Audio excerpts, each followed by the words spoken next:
Hello, hello, hello. Welcome to Royal Sussex Live. My goodness, where has the time gone? It's been 2 years. It has been 2 magnificent years.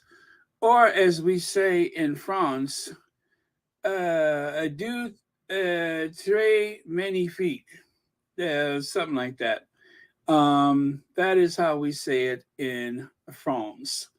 Anyway, let me see who's here. Lydia Washington was first. Very cool. Annie Bennett, Janice Goodrich, Helen Marmon, Church Nellie. Thank you very much, Church Nellie. Let me see who else here is Antoinette Kennedy, Fancy, Emerald Derrick, Denise Marcus, Marsha Williams, Connie Baumer. Hey, Connie Baumer. And who else is here? Rosanna Smith, Judy Mustixid. Let me see here. Jennifer Bottoms. And I blush every time I say that. Carol Lund, Lynn E. Let's see, Verta Sanchez, thank you very much. Yes, it's been 2 years of Royal Sussex. 2 years. 2 years. Okay, let me just scroll to the bottom here. I want to get to the bottom of it. Sabina Gomez. I love that name, Sabina. Foxy, Nelson Zago. VS Speaks Royally. Thank you very much. Thank you. Thank you, Mo Shannon, Novi D. And I think I said Annie Bennett, Lorna Williams. Okay, so how did we get here? Well, technically, I created a channel called Harry and Meghan, the Duke and Duchess of Success. I thought I was so clever with that success thing. But after making just a couple of videos, I didn't touch the channel for a year. And then April 15th, 2 years ago today, I said, I am going to post something every day. And that's what I have done. Every day there's been a new upload. Some good, some bad, some happy, some sad. Connie Balmer, thank you so much. Do you know that this is the first super chat of the 2 years since I created Royal Sussex? Thank you very much.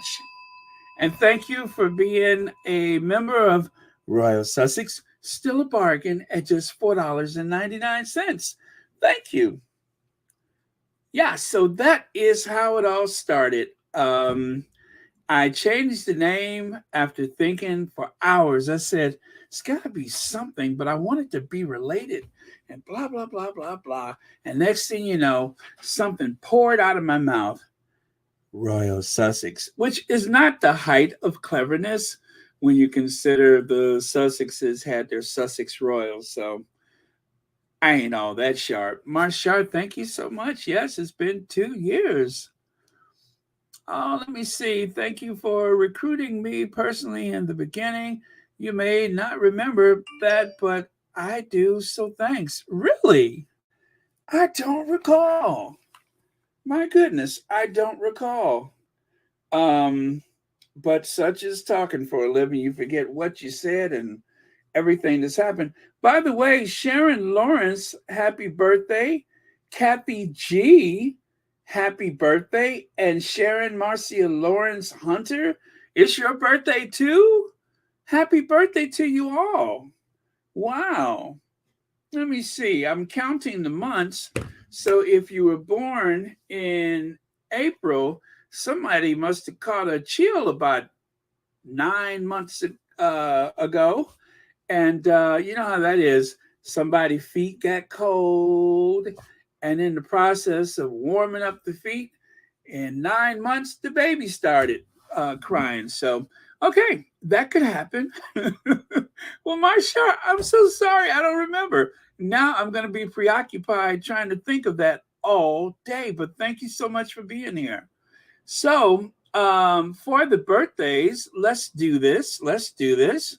You know, we always bring Ivy out for the birthdays. Hello, Ivy here. So, come on, Ivy.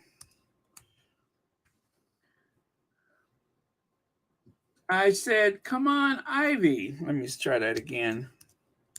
Hello, Ivy here. Okay. Anytime, Ivy.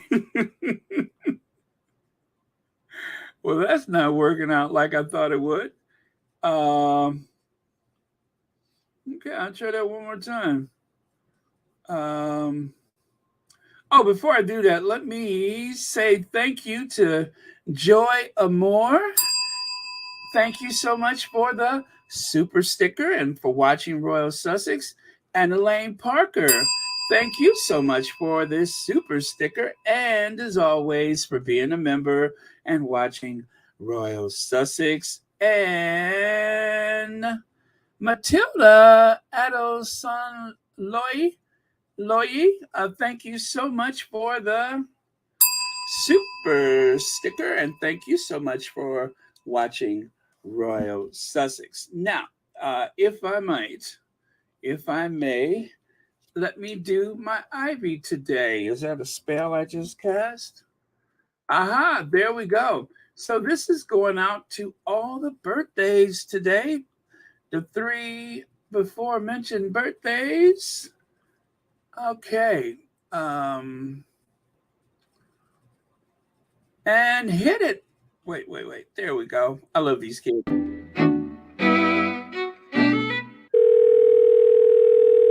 Ivy here. Hello. Ivy here.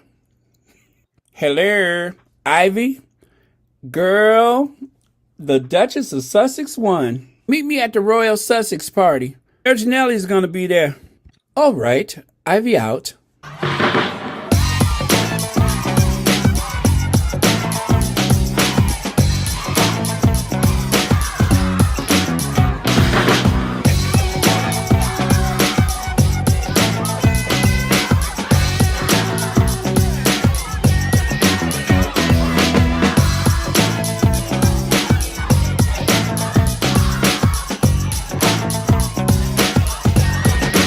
You know what? I have not come down from my high yet. As you know, I I I don't know what came after that. You know, I have not come down from my high yet. But as you know what? I don't remember what happened after that. But thank you all so much for being here. Oh, there we go. Let me do this very fast. And okay. Now, streaming. Invite some more people to the party. There we go. All right. Thank you, Annie Bennett. Thank you, Rosanna Smith, Myra V. Okay. So anyway, that was for our birthdays. And I got quite a few slides, so I better get the moving here. Aquarius Coop, thank you so much. Mama Jane, thanks for being here. Black Queen is here. Hey, very cool. All right, Hazel Jones, 8 minutes late. Oh, no worry. You know, I spent about 30 minutes hemming and hawing and scratching my head. And Katie V, let's see, Baron, congratulations. 2 years of hard work. You never missed is a chat with the Squatties. We appreciate your support for the Sussexes. Thank you so much, Katie V, and thank you for being a member of Royal Sussex. And likewise, thank you for supporting our faves. Thank you for supporting this platform. All right. And Andrea Allen, thank you so much for the super sticker. Happy Saturday to you. And thank you for watching Royal Sussex. Hey, Mackenzie, thank you very much. All right. All right. So, with that, Prince Harry and Princess Meghan. That is what we're about here, uplifting and supporting all things Sussex. And then this is, I think this is from an app, but anyway, this was something created by one of the squaddies on Twitter and or the, what do you call it, Instagram, whichever one. And of course, I share it with you. Lorna Williams, thank you so much for the super chat and thank you for watching Royal Sussex. Wow. Oh, got a new member, Leah Matthews. Thank you so much. Now, Leah, you get to use those lovely stickers that come with the chat. So whenever you're in the live chat, now you have access to those stickers. Aside from that, there really isn't any hidden content or not yet, but who knows, between now and next April, I'll get around to it. Even the levels of memberships, I may get around to that between now and next April. But for those of you who do have a membership, it is probably going to be $4.99 for a long time. And some of you that have been members of Royal Sussex for a while, you remember how many times people kept saying, why don't you have a membership? Why don't you have a membership? That only took me about a year and a half. So surely I'll get the. No, actually, I think I've had the membership for over a year now. I think there's been people with 14-month memberships. So yeah, I must have done that sooner than I thought. But thank you so much, Leah Matthews. And thank you for watching and supporting and being a member of Royal Sussex. Okay, moving on. So we still got some stuff to cover, like for instance, Charles, the soon to be crowned and ordained, anointed King of all England, Scotland, Wales, Northern Ireland, and all the other distant realms where he may actually be the head of state. And just by coincidence, and a lot of pressure from his mom, he's also the head of the Commonwealth. Lydia Washington, I'm looking at that. Yes, I recall. Bugged you to start membership daily. Yes, you did. And 20 months later, gosh, I'm surprised I did it that soon because you know how I am. Just ask the person doing my taxes who is probably a little cross with me right now, but I did finally find some stuff. And anyway, yeah, that's very me. But thank you, Lydia, for the constant support. 20 months. Wow, very cool. Panther 325, thank you so much for the super chat. And thank you for wishing Royal Sussex a happy anniversary. Greatly appreciate it.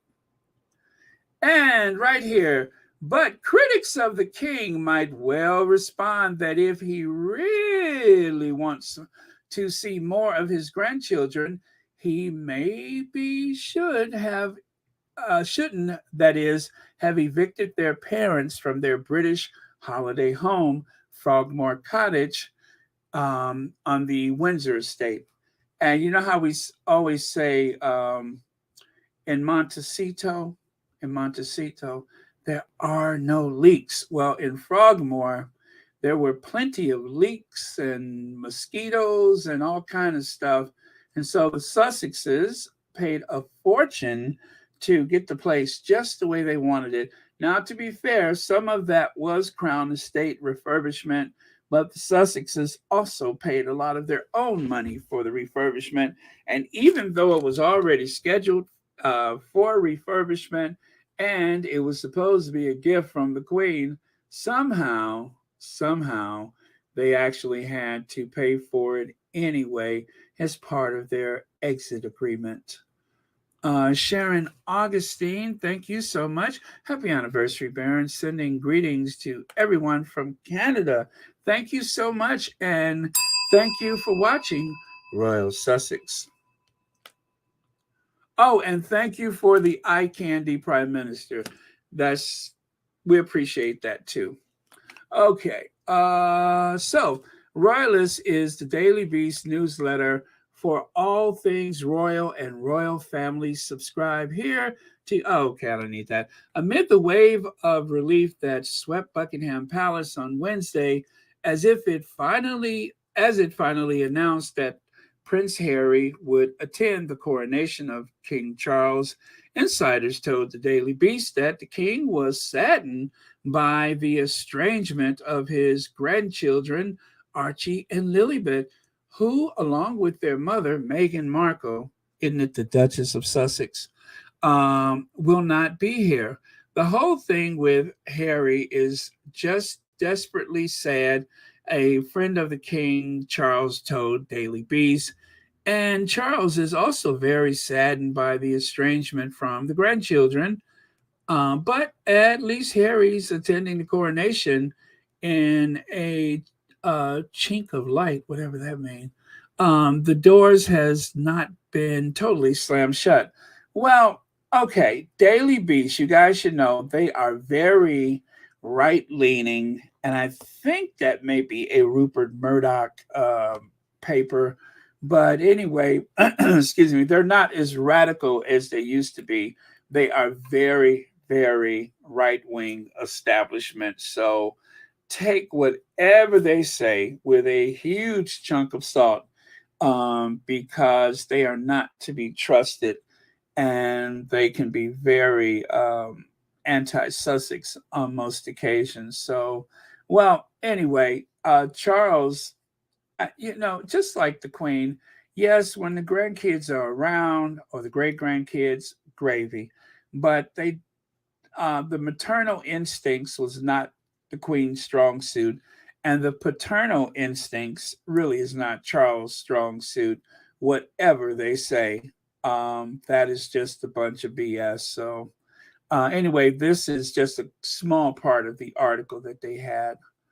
Let me scroll a bit here. Rick, thank you so much for the super sticker, and thank you so much for watching Royal Sussex. So here I got to pull this down a bit here. If Prince Charles is devastated, it should be King Charles, of course. He won't see Prince Archie and Princess Lilibet next time. Don't let the press hound them out of the UK. Don't strip their security. Don't schedule a coronation on their birthday. And number four, don't evict them from their home. Now, that is a quote from a squatty, just as the one here on the left side, but critics of the king. That is also a quote from a squatty, I think. But I don't like to use their, you know, Twitter handles, because I don't want them to get inundated by those derangers. They could be so dreadful. So Amanda Playtell, right wing writer, Dan, the king already has three grandchildren. He knows and loves George, Charlotte, and Louis. Why should Harry's kids, who he hardly knows, and their royal hating mother, Meg, be allowed to steal the show, followed by their Netflix cameras? Now, that is just silly. Three cheers for Charles. And then, of course, I believe this is a squatty responding at the bottom. What an awful post, saying three kids are loved. So basically, the other two don't matter. Bullying at its finest.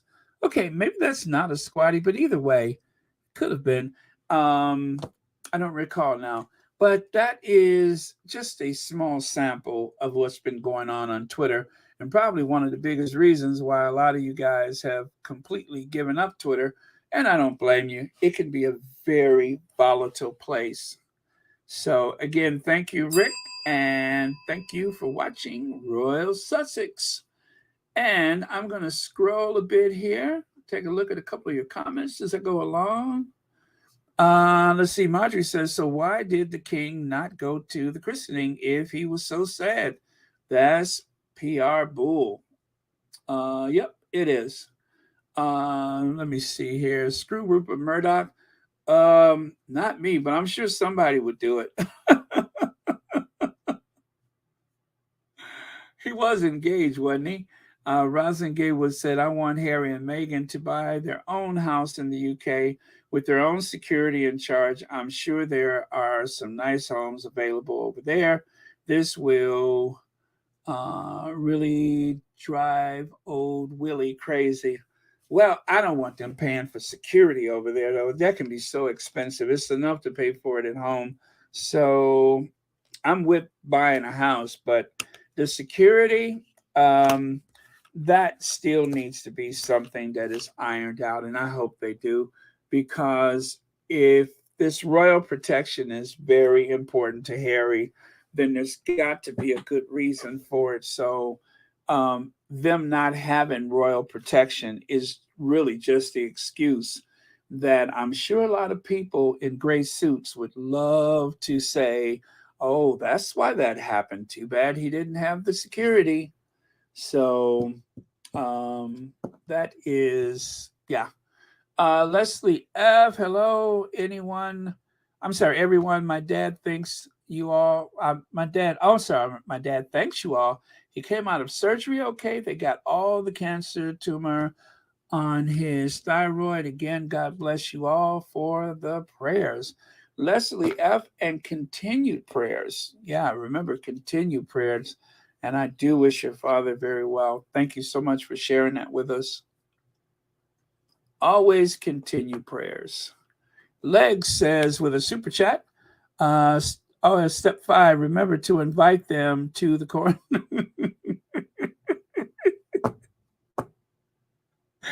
Thank you very much, Legs.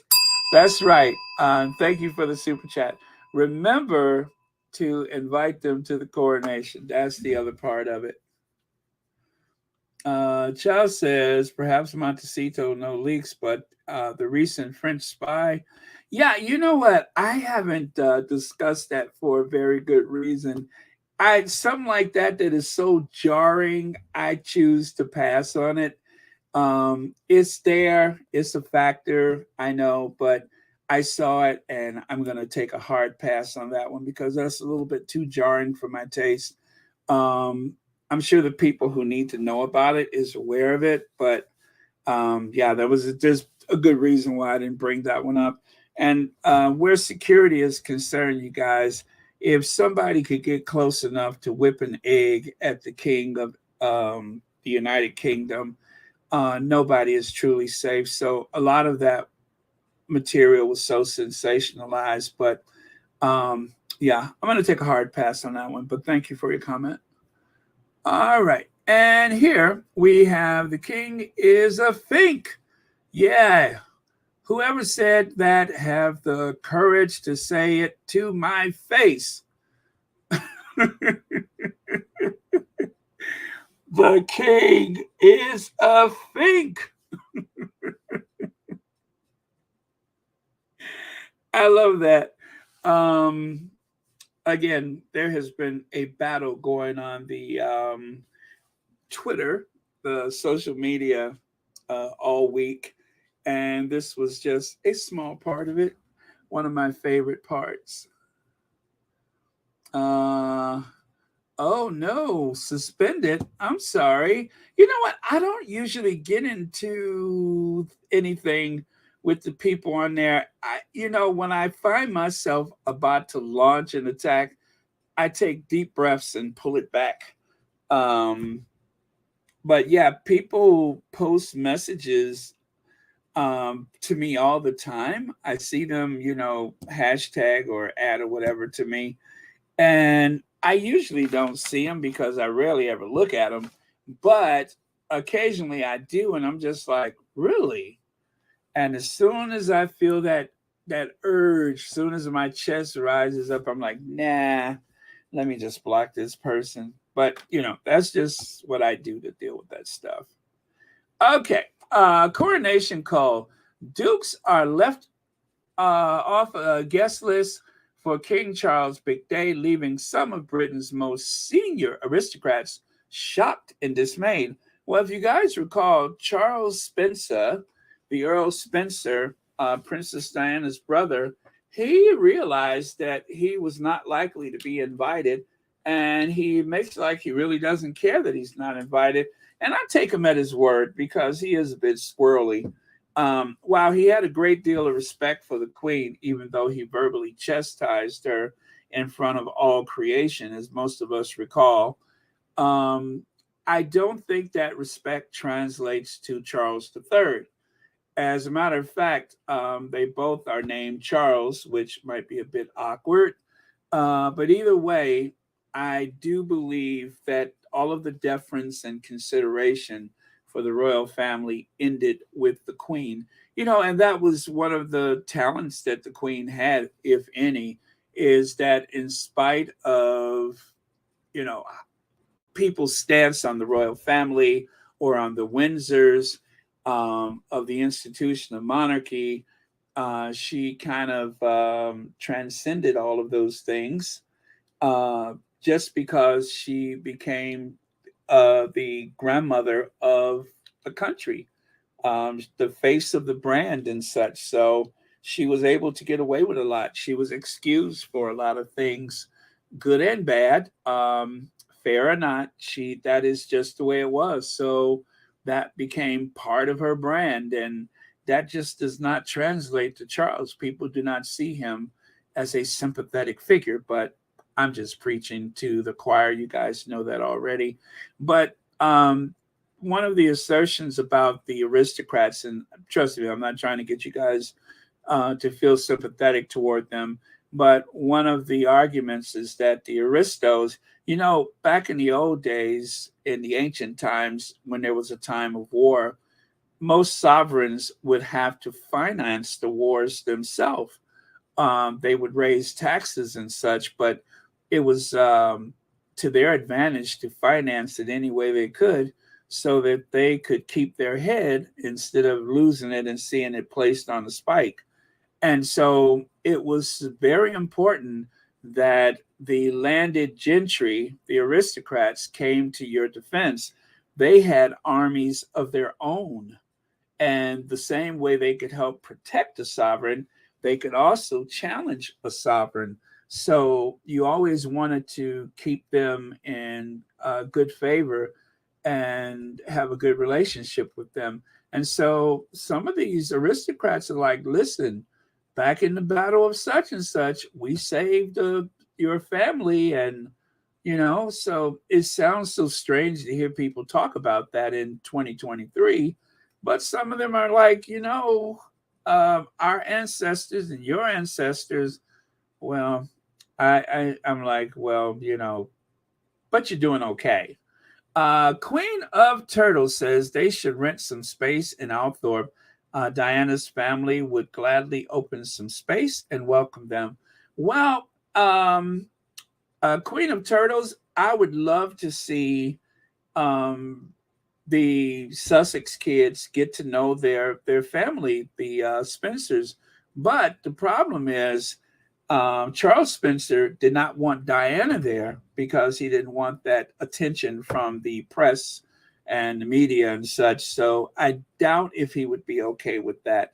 But yeah, I don't think that would be a workable solution.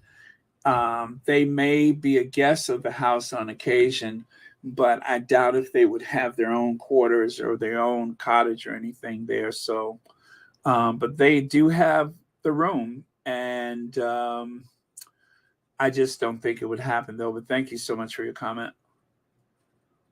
Dorothy Ross, there's my hugs right there. I read that Charlie will only have working dukes to attend whatever any other dukes are not welcome. Gonna be a small party. Hugs, hugs. There's my hugs. So working dukes, that means the dukes within the royal household, right? That would be the Duke of Gloucester, the Duke of Kent, And I don't know of any other. Well, the Duke of Edinburgh, right? And perhaps, but not likely, the Duke of York. And of course, that would exclude the Duke of Sussex. So those dukes and their wives will likely be on the balcony, I suppose, if they are working royals. But I know, well, Prince Michael of Kent, I don't suppose he'll be up there along with Princess Michael of Kent, the one that wore the racist brooch. But yeah, so that is my guess. And isn't there a Princess Alexandra? Um, Maybe because she still does work for the crown. Um, yeah, but I can't think of anybody else. But thank you so much, Dorothy Ross. Let me know if give us a list if you know. I would like to see that. Okay. Okay. Yes, Murdoch was engaged, but then the fiance saw the prenup. She did not think allegedly her return on investment was worth it. Why doesn't she have an iron? I mean, he might not be so bad if you could take a nice steam iron over him. How much time would she have to spend with him before he passed over? I don't know. That monster might outlive her. Okay, let's move on. Oh, this hurts my eyes, but here we go anyway. These are the 44 daily expressed. Listen to me. The Daily Express post that you've heard so much about. This is the industrial scale hate mongering. I'm sorry, let me do that again. This is what industrial scale hate mongering looks like. All the stories below attacking Meghan mainly and Harry quite a bit appeared on the Daily Express website within 24 hours. 44 biofield rants in just one day. That's on pace of 16,000 attacks a year. So if they maintain that, it would be 16,000 attacks per year. Now, I don't think it would be that much. They don't usually do 44 in a day, but there are some days when they do quite a few. And it is, I was telling my aunt about this and I forgot to send her, I was going to send her this slide for her to look at it. Of course, she's not really a squatty, but she is a Sussex sympathizer. And she gets some of the most bizarre stuff popping up on her phone. And unfortunately, if you guys have a search engine on your phone, you know, they have really started pushing news updates based on your searches. And so I have tried as much as I could possibly uh, try to remove that from my phone. And I think I'm okay right now. I had to try to turn that off. Stuff based on what they think I'm interested in or based on my searches or whatever, because, you know, for my mental health, I don't want to see that because if it was about the Sussexes, it almost always was something negative, especially if it comes from Mercury News and, oh, I can't think of the other news outlet, but these are those newspapers or online news services that look legitimate, but they're trash. And I had a friend that kept quoting those things to me. And then she would get offended when I would say, well, where did you see that? And because I kept saying, if it's not from a legitimate news source, please stop looking at that stuff. Teresa McDougall, thank you so much for the super sticker. And thank you for being a member of Royal Sussex. So, right here, Meghan Markle's time in the royal family is over. There's no way back for her now. How many times have we heard that there's no way back? That's from Emily Ferguson. And then the Dan Wooten. You've probably heard the accusation of gutless Megan swerves Coronation because she can't stand being booed. When, of course, we all know who's actually been booed. The Sussexes haven't been booed. It was a bus that blocked the St. Paul's Cathedral, which is why there was that isolated booing. Now, there was a couple of occasions when these deranged Karens, all of which had an English accent, somehow found themselves in New York. And actually, did that only happen in New York? They found themselves in New York, and they just happened to be middle-aged white women with a English accent, which indicates they're probably a long way from home, that has heckled Meghan, not groups of people like the rest of the royals had, but a plant from the tabloids, obviously. And, you know, just like there's a troll down in Florida that seems to be provided with tabloid funds. But yeah, so this is just, eh, but okay, I'm going to say this. They are making the case for the Sussexes. The tabloids are making the case for them. I think that this is really doing a disservice to the interests of the media. They are proving this is, and what's really cool about this, you guys, is that they are going to viciously attack Meghan from 5,500 miles away. Instead of her being physically there, they are going to attack her from far away, thus proving everything that was in the docuseries, everything that was in Spare, everything that has been said about them. They are going overboard because they don't have her there to comment upon. They're going to do it from afar. And I think that there is a certain level of desperation. Dale next says British media has used several psychological techniques to make Meghan comply. First, it was reverse psychology taunting. Oh, yeah. And like I was saying last week, and some people say, oh, no, you got that wrong. They actually reduced the number of their usual attacks to try to lure her into a false sense of security. Yes, there was still some people that stayed at it, but now that the word has come from Montecito, I'm not interested. No, thank you. Thanks, but no thanks. Now the gloves are off and they are really losing their pants. So, um, yeah, I think part of it was lower the scale of attacks, try to lure her into a false sense of security. And then, once you get over here, then we're going to look at everything from your nail varnish to your shoes, whatever. And well, it's not going to work. She didn't give them the opportunity. So there you go.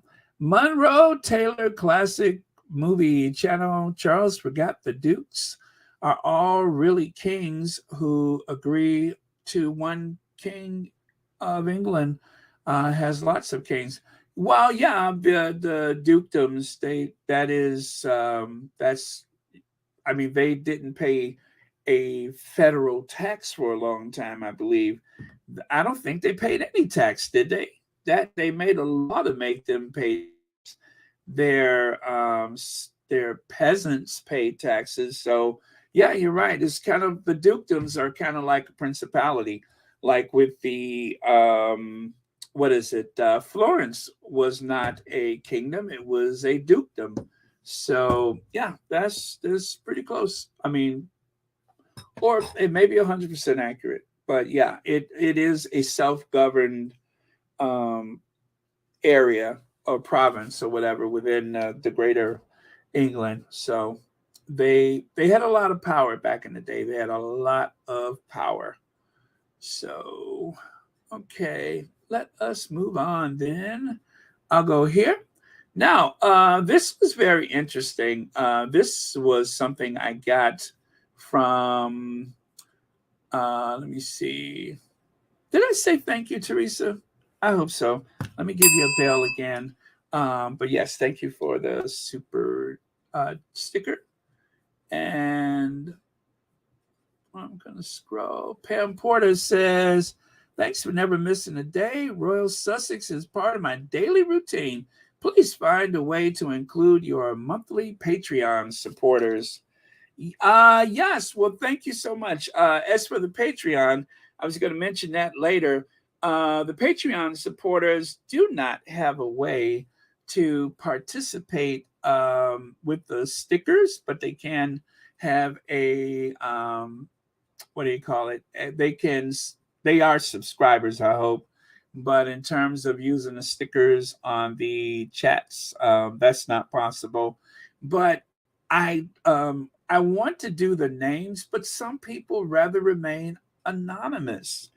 And because when I first started, I had mentioned someone's name that was in the Patreon, and they were like, "Oh, I'd rather remain anonymous." And then sometimes with the Patreon, so after that very awkward situation, I have just avoided saying the individual names. And of course, when it comes to the Patreon, I've already explained if I'm doing a daily upload, I cannot do anything extra with that Patreon. It is like having another channel. And yes, it's easy to just throw other material over there, but it's a lot of work to keep up with that. So that is my admission before anybody makes a Patreon contribution, or if you have a monthly. I cannot do both. I'd rather put my attention in one place than the other. But trying to do two, I stop that almost sooner than I start. And a lot of content creators don't even have a Patreon.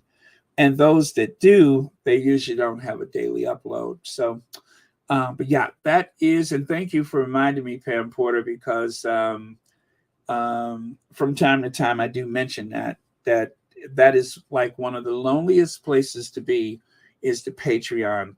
Like if you're looking for me, you probably won't find me over there. But thank you again, Pam Porter. Okay, so no coronation let up for Meg's hate. With the king's coronation, an event which should be a celebratory and joyous one, if only for ardent royalists, less than a month away, one might have thought that the tsunami of hatred coming from our free and fearless press and directed at the Sussexes might abate for the duration of those celebrations, but that thought would have been sadly misplaced.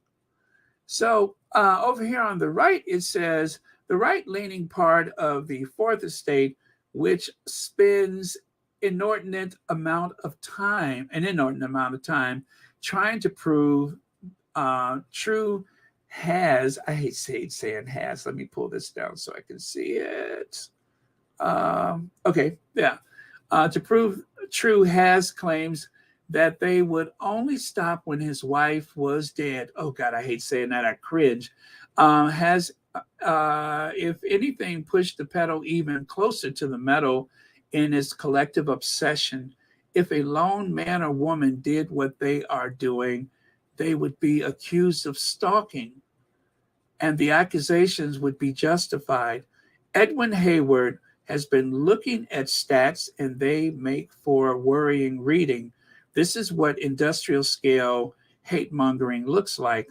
All of the stories below attacking Meghan mainly and Harry quite a bit appear on the Express website within the last 24 hours. 44 biofuel rants in just one day. That's a piece of 16. That's a pace of 16,000 attacks a year. Was this an isolated 24-hour period? Sadly not. Perhaps you're wondering if it is some kind of weird, unrepresentative blip. Sadly not.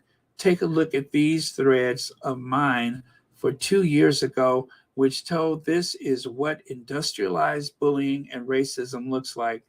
50, yes, 50 articles attacking Meghan Markle were published on the Express website yesterday. That's 50 articles in 24 hours.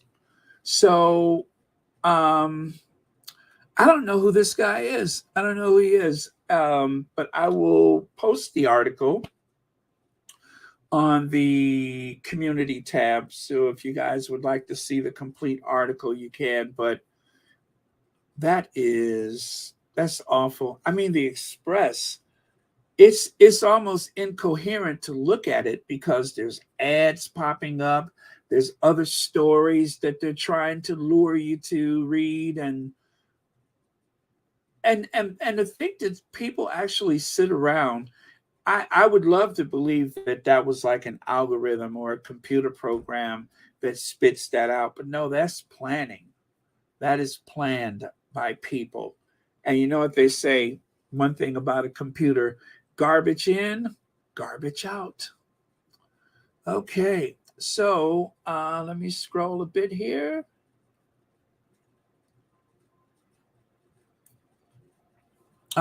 Stay Sharp says she is a massive money grabbing, hates the paparazzi, but is cashing in on them. Weirdos don't actually care about them. Okay. Um. Okay. Let me just keep going here.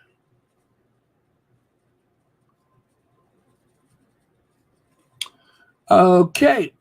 Juan Najee says, happy Saturday to all. God will be the judge between the royal family and Meghan. Thank you so much for that. Okay, let me continue. So, Kate Middleton's ridicule after reports suggest her ancestry rescued Meghan's ancestor. Royal Suitor said in a comment, she said, reminder, Kate Middleton doesn't have a communications secretary because after announcing the new hire, she declined and decided to keep her current job. Well, we heard about that recently, right? But this is the thing. So, oh, that's that news right there. International news. That's the one that keeps popping up on my phone. I hate it. Oh, just got a PayPal. I won't say the name, but thank you, SK. And I received one earlier today and a happy anniversary message from, I don't, let me see here. Uh, oh, from, let me see.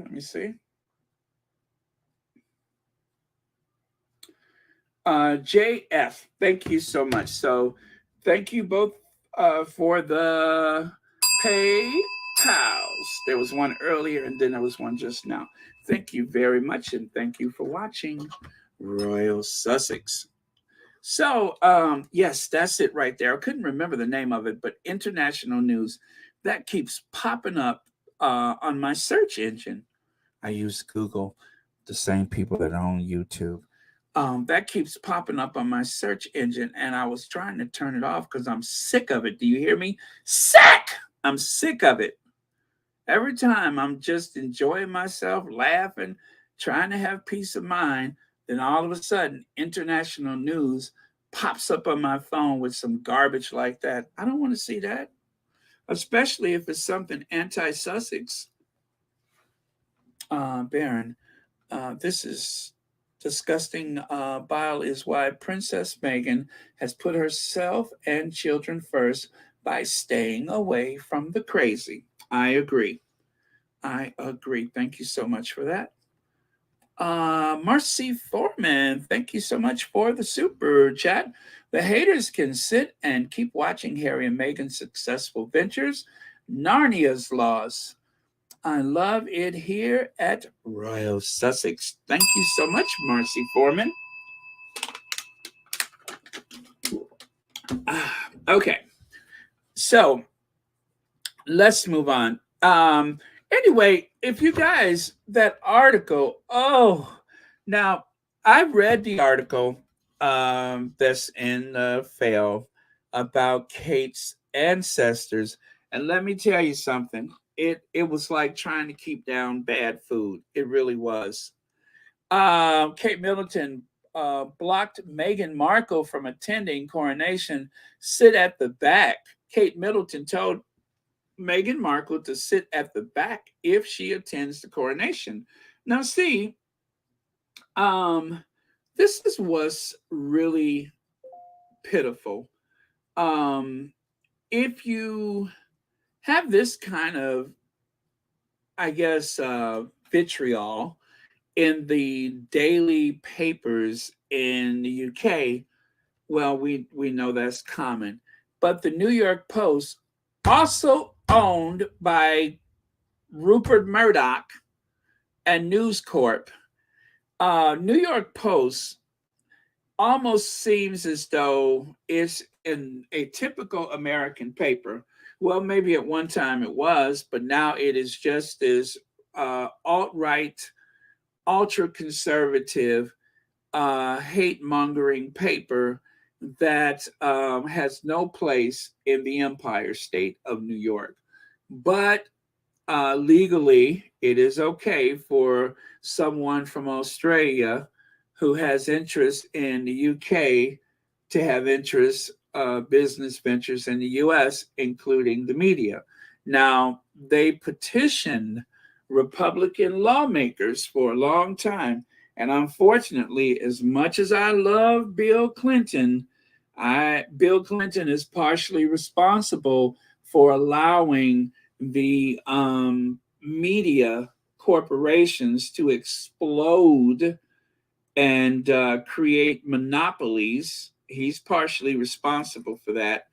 And I can't help but think either he didn't realize how bad this was going to become, or he just wasn't paying attention.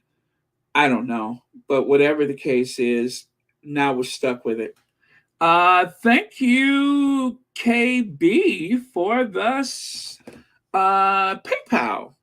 And thank you so much for watching Royal Sussex. And happy Saturday to you. Thank you very much. So, let me do this. So, there you have it.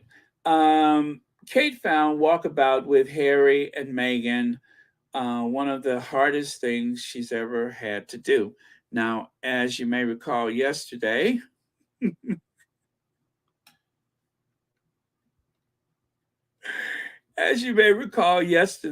someone else read that and asked the question, again to Kate, is it really? Is that really the hardest thing you've ever had to do? And let me see if I can find it. Oh, is this it? There it is right there. Don't know, babe. You sure this walk wasn't the hardest? I'm sorry, wasn't harder. And of course, DMAC is making reference to Kate wearing that ugly, questionably fashionable. I still don't know exactly what was going on. She's got streamers in her hair. She has, I don't know, but that is one of the worst fashion moments ever. And the thing is, she was doing runway work. Could you imagine Kate Middleton trying to walk the runways of Paris or Milan? Could you imagine that? I could. And what I'm imagining is almost like nightmarish. But oh,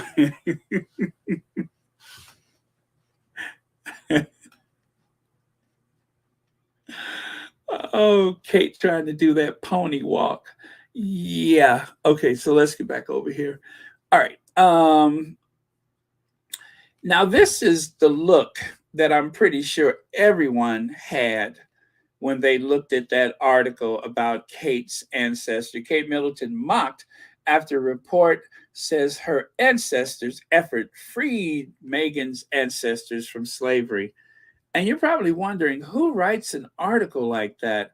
Well, here it is. This was in the Fail yesterday. This was in the Fail. Thoughts and prayers for whoever is in charge of public relations. That is from a squatty, I think. Let me pull that down so you can see it properly. In charge of public relations for Kate Middleton. God knows that person needs urgent help. This is like they're trying to destroy Kate. This is every time they build Kate up, they help her do her keening and such. Every time Kate keening, like she worked 1 month, maybe 5 weeks straight. And then I told you guys, we're not going to see them again until the coronation. Immediately, they took the kids on spring break, and then we won't see them until the coronation because that was more work than the Cambridges have done in years. Okay, so Keen and Kate and Workshire Will are on vacation, and she doesn't have a proper personal assistant. She doesn't have a press secretary. She's kind of just like, bobbing up and down in the water, and nobody's really helping her. And of course, what she really needs to do, and I don't want to help her, but what they say, a lack of representation makes all the difference in the world. Speaking of representation, thank you, LO, for the PayPal, and thank you for watching Royal Sussex. Happy Saturday to you. Okay, greatly appreciate it. But yeah, so all Brits buying these criminal and hateful papers are complicit of lives lost due to their immoral conduct. Diana, Carolyn Flack, etc. They are trying for Meg to be next. They tried. They really did try. Rosalind Gatewood, thank you so much for the super chat. Their hatred is unlike anything I've ever seen in my life. This has been going on for 6 years now. They will celebrate their 5th wedding anniversary this May. Yes, 5 years. 5 years. I can't believe how fast 5 years has gone by. But yeah, thank you so much, Rosalind Gatewood. And I agree with you. I've never seen anything like this. I am just shocked. I'm just shocked that this plays out in the light of day. And they don't care who sees it. Like the sad little man, he does not care who knows how devious he is. Duke of Lancaster, that would be Charles. Duke of Gloucester, Duke of Lancaster. Charles is the Duke of Lancaster, right? Okay. Because he has the Duchy of Lancaster, so he would be the Duke. Is that correct? Okay. I'm sorry, I'm just looking at some of the comments. All right. YM Droid says, that old abolitionist spiritual, yes, and then, well, yes, but Keen and yes, well, then early years. And Keen. I've never seen Kate's words translated before, but I think that was a sample of it. No? Thank you so much for the super chat. And thank you for being a member of Royal Sussex. So here you can see Omid Scobie's reaction. We're not going to do this today. Yes, Omid.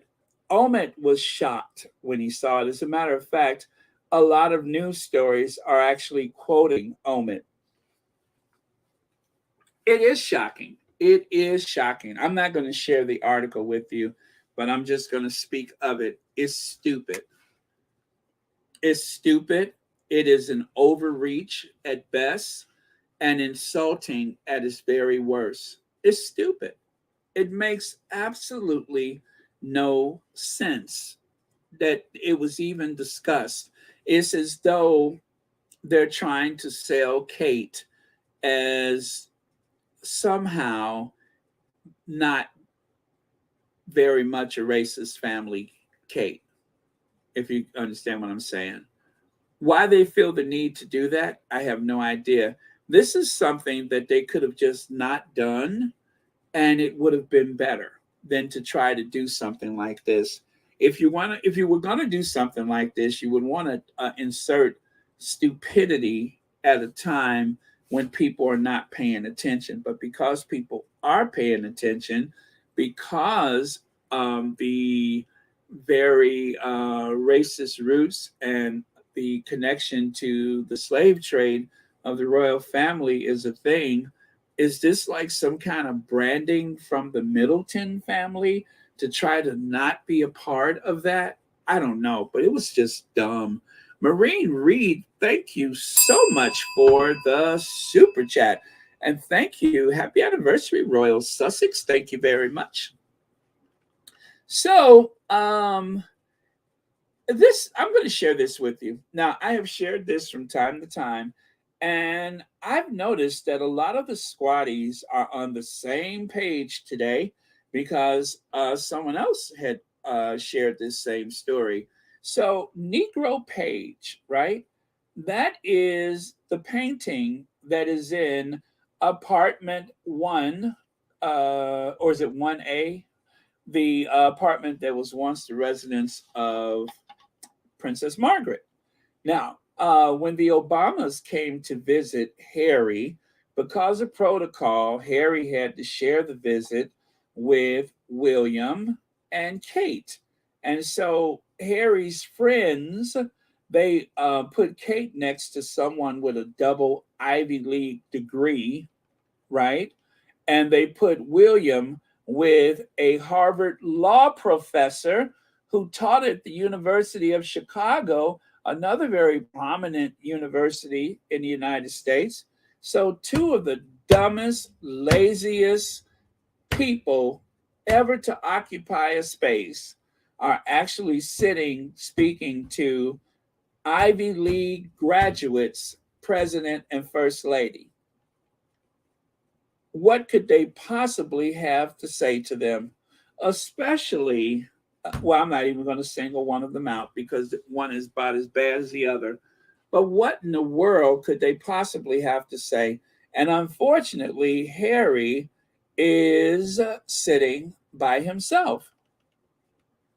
Okay, now Harry has actually he's actually done work with Obama. He's actually done work with Michelle, more Michelle than President Obama. And there he is having to play the fifth wheel to the likes of Will and Kate, which is pretty sad. But I want you to look behind Michelle's head. You can see a lamp. It's identical to the lamp behind Kate's head. And I'm going to point this out again. That lamp should be where that other chair is to the right behind Harry's head. But the reason it's not there, instead of taking the offensive painting down, Negro Page, a subservient black person in the UK, instead of taking it down, put a lamp in front of it. I'm surprised they didn't put a ficus tree in front of it. Now, what makes this even more offensive, one of those people has a degree in art history. And if you do have a proper degree, if you really do have one, then you should know how offensive that painting might be to the first black president and the first black first lady. But instead, we just put a lamp in front of it, right? We'll put a lamp in front of it. And in a fascinating twist of history, it was her lobbying of United States President James Madison. This is from that article, by the way. And Andrew Jackson. Andrew Jackson, Old Hickory? Did you guys not hear me mention the Trail of Tears before, where Andrew Jackson is anything but an abolitionist? As a matter of fact, he had plenty slaves. He's the one who told the Native Americans, I don't care if you're dressed like us, I don't care if you go to church, I don't care if you own slaves, you're still not white. So the Native Americans who had even owned slaves so they could assimilate into white society as much as possible were marched out of the eastern United States to the territories to the west. And if some of them died along the way, they didn't take a train, they didn't have trains then, they had to walk. That's why they call it Trail of Tears. So the author of this article, the writer of this article, inserts the name Andrew Jackson, Old Hickory, one of the most racist presidents ever, evil racist presidents, that ultimately set in motion Abraham Lincoln's Emancipation Proclamation. Andrew Jackson had nothing to do with Abraham Lincoln's Emancipation Proclamation, the declaration that freed the Duchess of Sussex's great great great great grandfather, Stephen Raglan, from servitude. So while Prince William was expressing his profound sorrow, that was in the middle of that first paragraph. The bottom one is at the end of the paragraph. So while Prince William was expressing his profound sorrow over slavery and the tour of Jamaica in 2022, in which they lost half the Commonwealth, Kate could at least rest assured in the knowledge that one of her forebears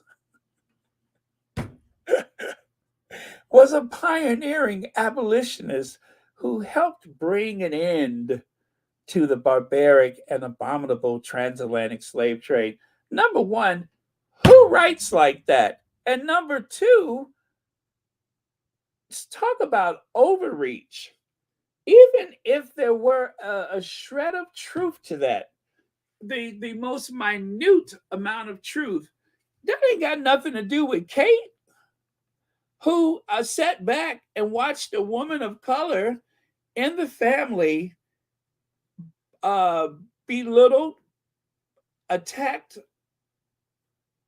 daily, and even accused her of causing you harm. And of course, there's nothing more frightening than weaponizing white tears, because people tend to go after Black people. All they have to do is say that I was attacked or I felt threatened. And next thing you know, well, we know how those things usually end. Betty Perry, thank you so much. You're a new member?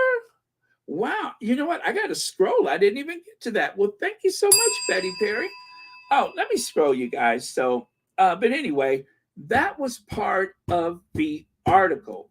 Those are two paragraphs from a very stupid article, an overreach, if I've ever seen one, a stretching of the truth. Let me see. Is it Dees Nash?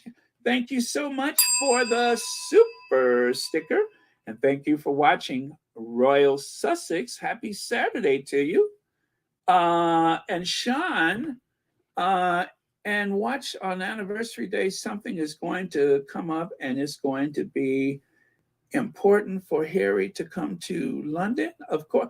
Oh, their anniversary, and they're going to make it up. Yes, yes. You know, I hate to admit that you might be right about that, but they may think of something.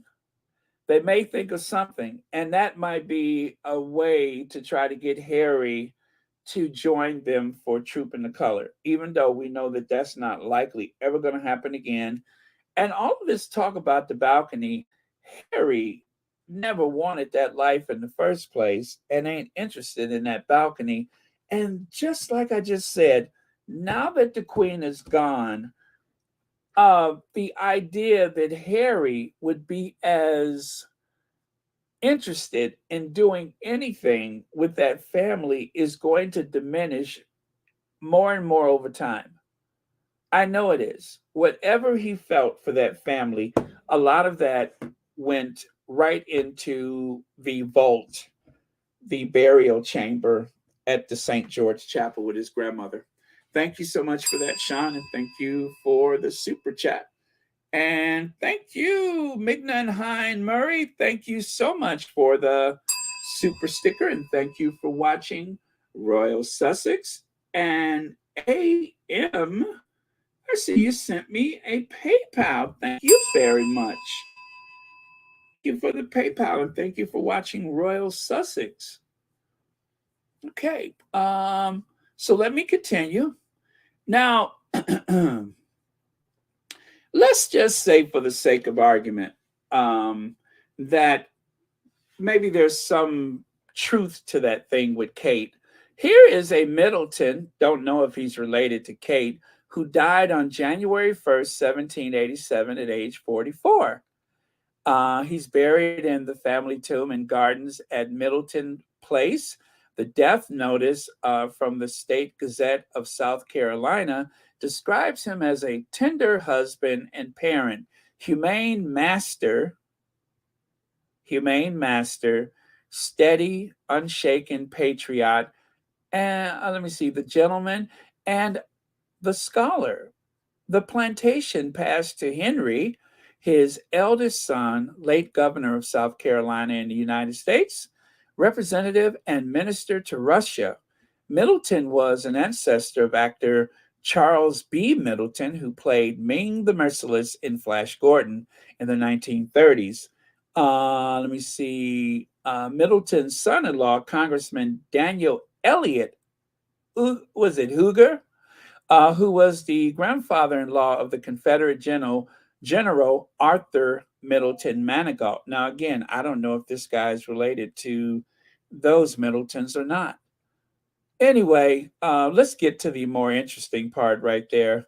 But the great grandmother of Baldur von Schirach, one-time leader of the Hitler Youth and late governor of Gibraltar. I mean, what an interesting family tree. Um, uh, right there, he owned over 100 slaves. So why not? If you're just going to pull a Middleton out of your butt, why not pull this Middleton out? Why did it have to be an abolitionist Middleton? Again, I don't know if the two are related, but I do believe the other one also comes from North Carolina. So what are the South Carolina? So what are the chances? Now, yes, this guy did sign the Declaration of Independence, but like so many of the signatories, he was also a slave owner. Go figure. And anyway, that building right there, that is the mausoleum where he's buried. Khalil Simulain, thank you so much for the super sticker. And thank you so much for watching Royal Sussex, and happy Saturday to you. I don't know, you guys. This might mean sushi tonight. You know, I'm always afraid to order it because it's so expensive. But I'm leaning toward it now. So, okay. Now I put this here for a reason. There we are. Now I see it. Thank you so much, Betty Perry. So if any of those things that I've said or that anyone has said about Kate Middleton is untrue, good or bad, if it's something that she doesn't like, the palace could just reach out like they did with Tatler and have them yank the story. Anytime that there's something really troublesome, like, maybe someone may be having an affair, or maybe somebody has taken liberties with their appearance and they don't like people talking about it, they go to their lawyers, and all of a sudden that story disappears. I mean, they literally went and pulled Tatler off the shelves to make sure we did not talk about it. They took it off the internet. You can't even find it because they spoke to some of her people and they said, yeah, well, oh, what is it? Dees Nash is pronounced Daisy. Oh, okay, Daisy. Really? Okay, thank you so much for that, Daisy. Okay. Um, so yeah, they have a way of making stories go away when they want to. When they want to. Let me see here. Black Queen says, saw a viral post of some random old demon Karen telling a black woman that she didn't belong in the Days Inn.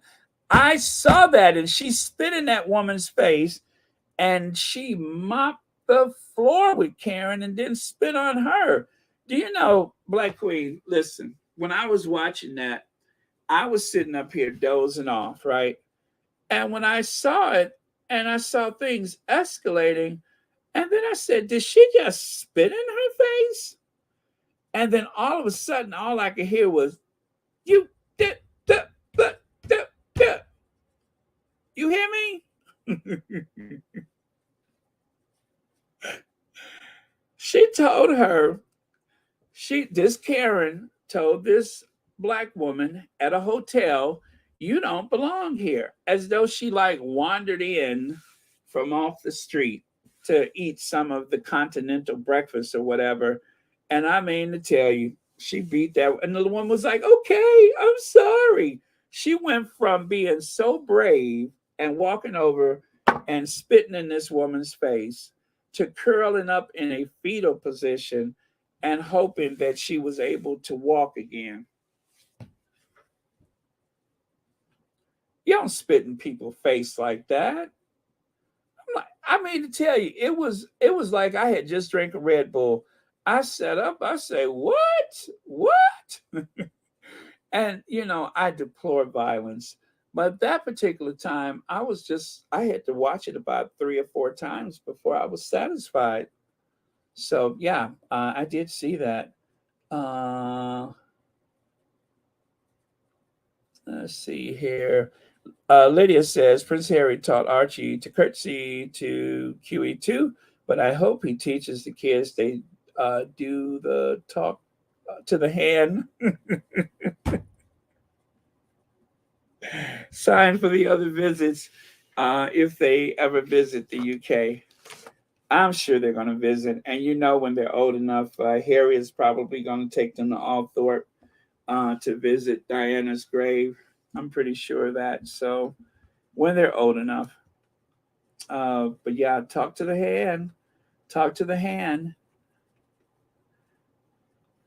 Okay, so this, of course, this is a reminder of the Cambridges when I think this was 2012. They did an Oceania tour, and I don't know how it happened or who started it, but somehow, right, don't leave out Uncle Gary, right, Laverta? Somehow they ended up being carried by people of color. And boy, don't they look pleased. They just smiling and waving. And right there goes a person with a geography degree, somebody who should know a bit about the world. And there goes someone with a art history degree, also someone who should know just a little bit about the world. But instead, they did something that Charles, I promise you guys, if you can find it, let me know. I have never seen an image of Charles being lifted and carried by the native people of another country. I have never seen, of course, Princess Diana in such a position, even when she was with Charles. If you can find it, let me know. I have not seen it. But this, guys, is not the 1980s. It's not the 1990s. This is 2012, I think. This is 2012.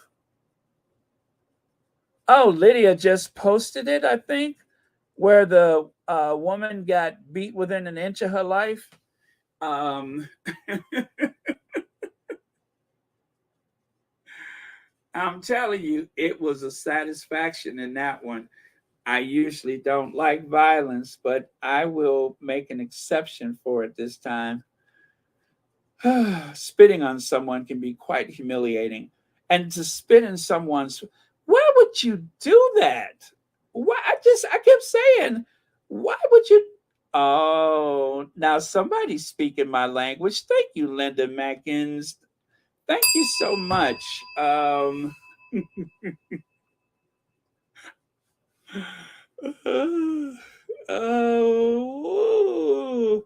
I'm leaning in that direction. um, okay, I probably will do it. I probably will. Let's see. Thank you so much, Catherine Reeves. Oh, thank you so much for the super sticker. And thank you for watching Royal Sussex. And happy Saturday to you. Alrighty, you guys. Okay, let me scroll. Okay, I'm all caught up. Thank you. Now, of course, look at Kate. Now, there's one of those photos where I saw her clapping her hands. She was clapping her hands like one of those little wind up toys. Oh, she was having a blast. And uh, you know what, guys? This is what happens when you don't have enough diversity. If you had a proper amount of diversity, they could have been saved from themselves. But instead, if we all recall the Caribbean tour in which they lost half the Commonwealth, I mean, you get an all expense paid vacation, right? What could possibly go wrong? All you have to do is show up and represent the Queen to celebrate her Platinum Jubilee. But instead, they came back with a bill of Prince.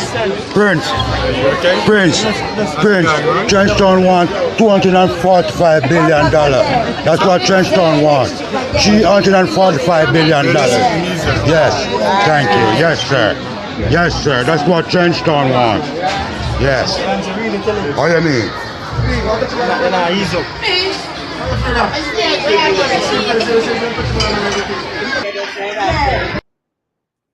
you go to celebrate for your grandmother. And instead, you come back with a bill for $335 billion dollars. 335 tree. Did y'all hear me? 335. How'd you come back owing money? Royals take. They don't give. How would you come? How stupid can you be? You go there just to smile and wave and come back in debt. If they ever do agree to reparations, I'm afraid it's going to cost more thanks to Willie. Thank goodness he has all that blue blood and exceptional breeding.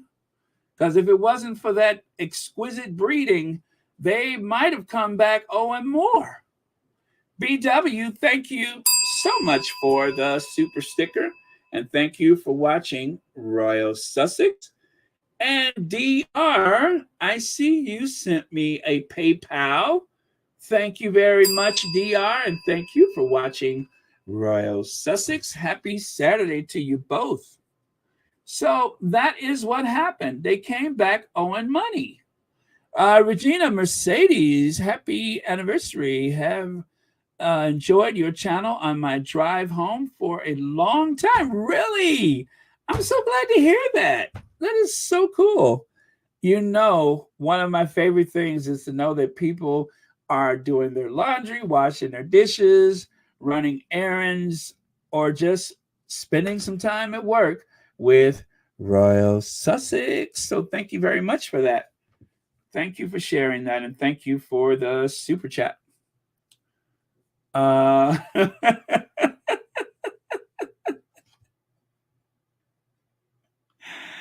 Oh, yes. Well, you know, Sean, the trumpeters are practicing at Westminster Abbey right now.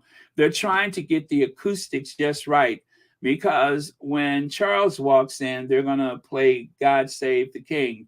And for Camilla is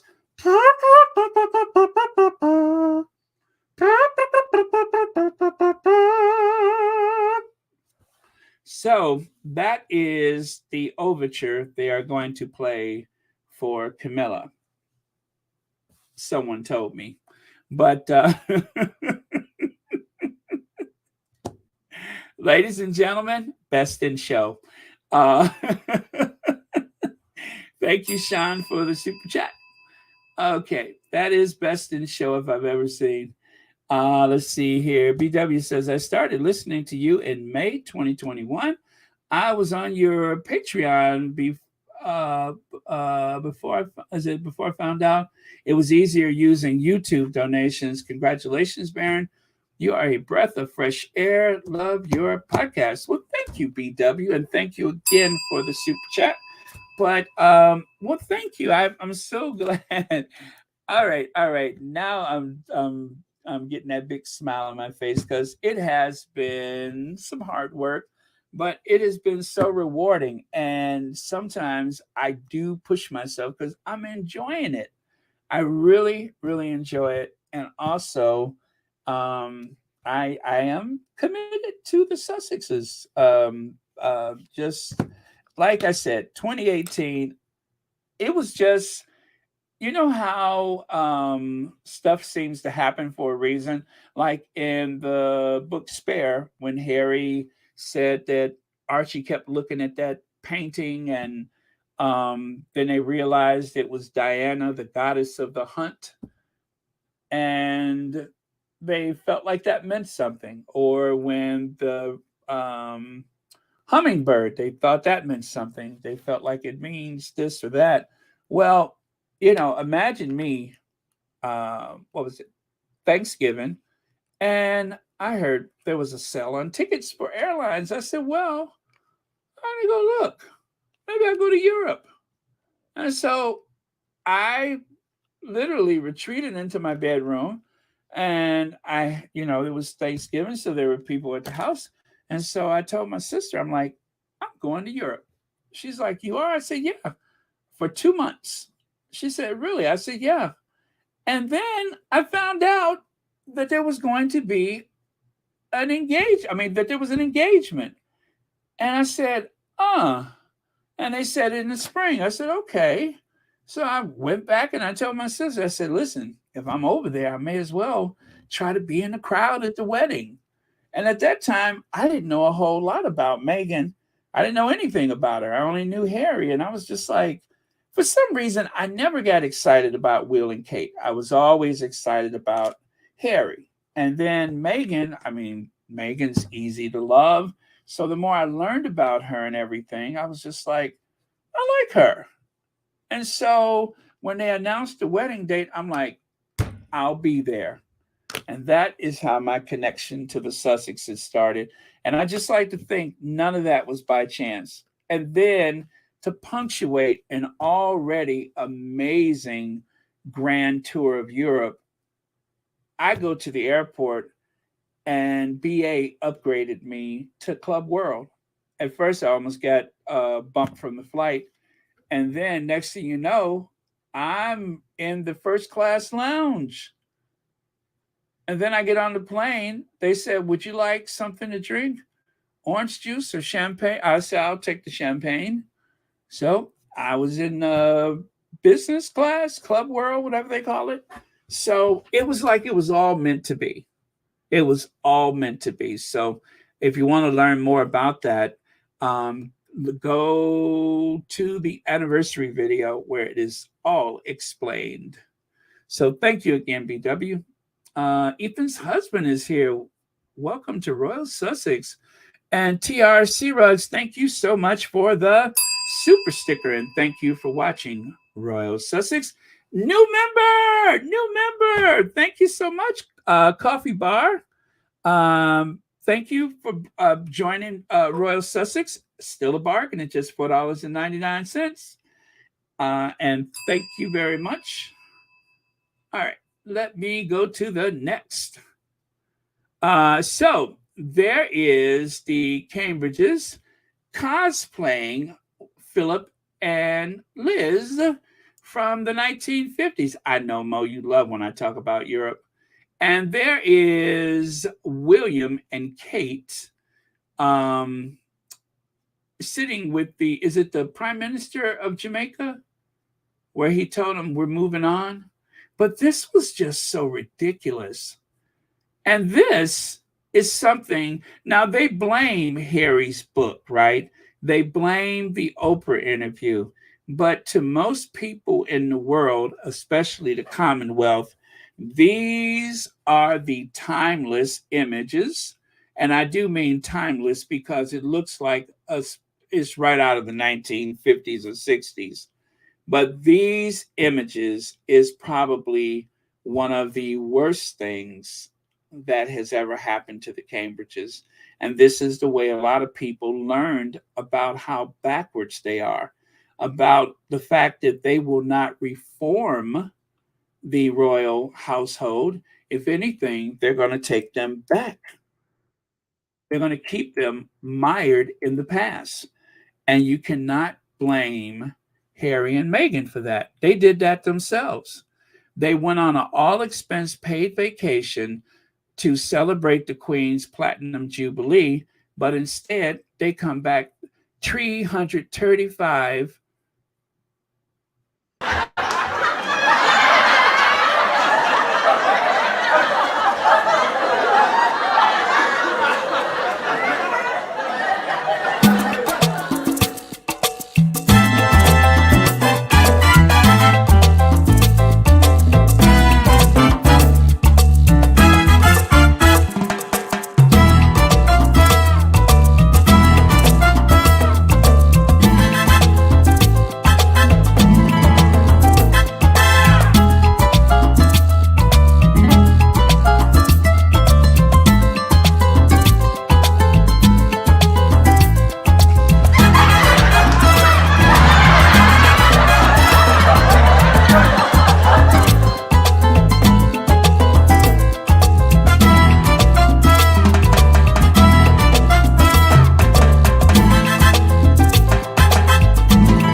Meanwhile, back in Britain,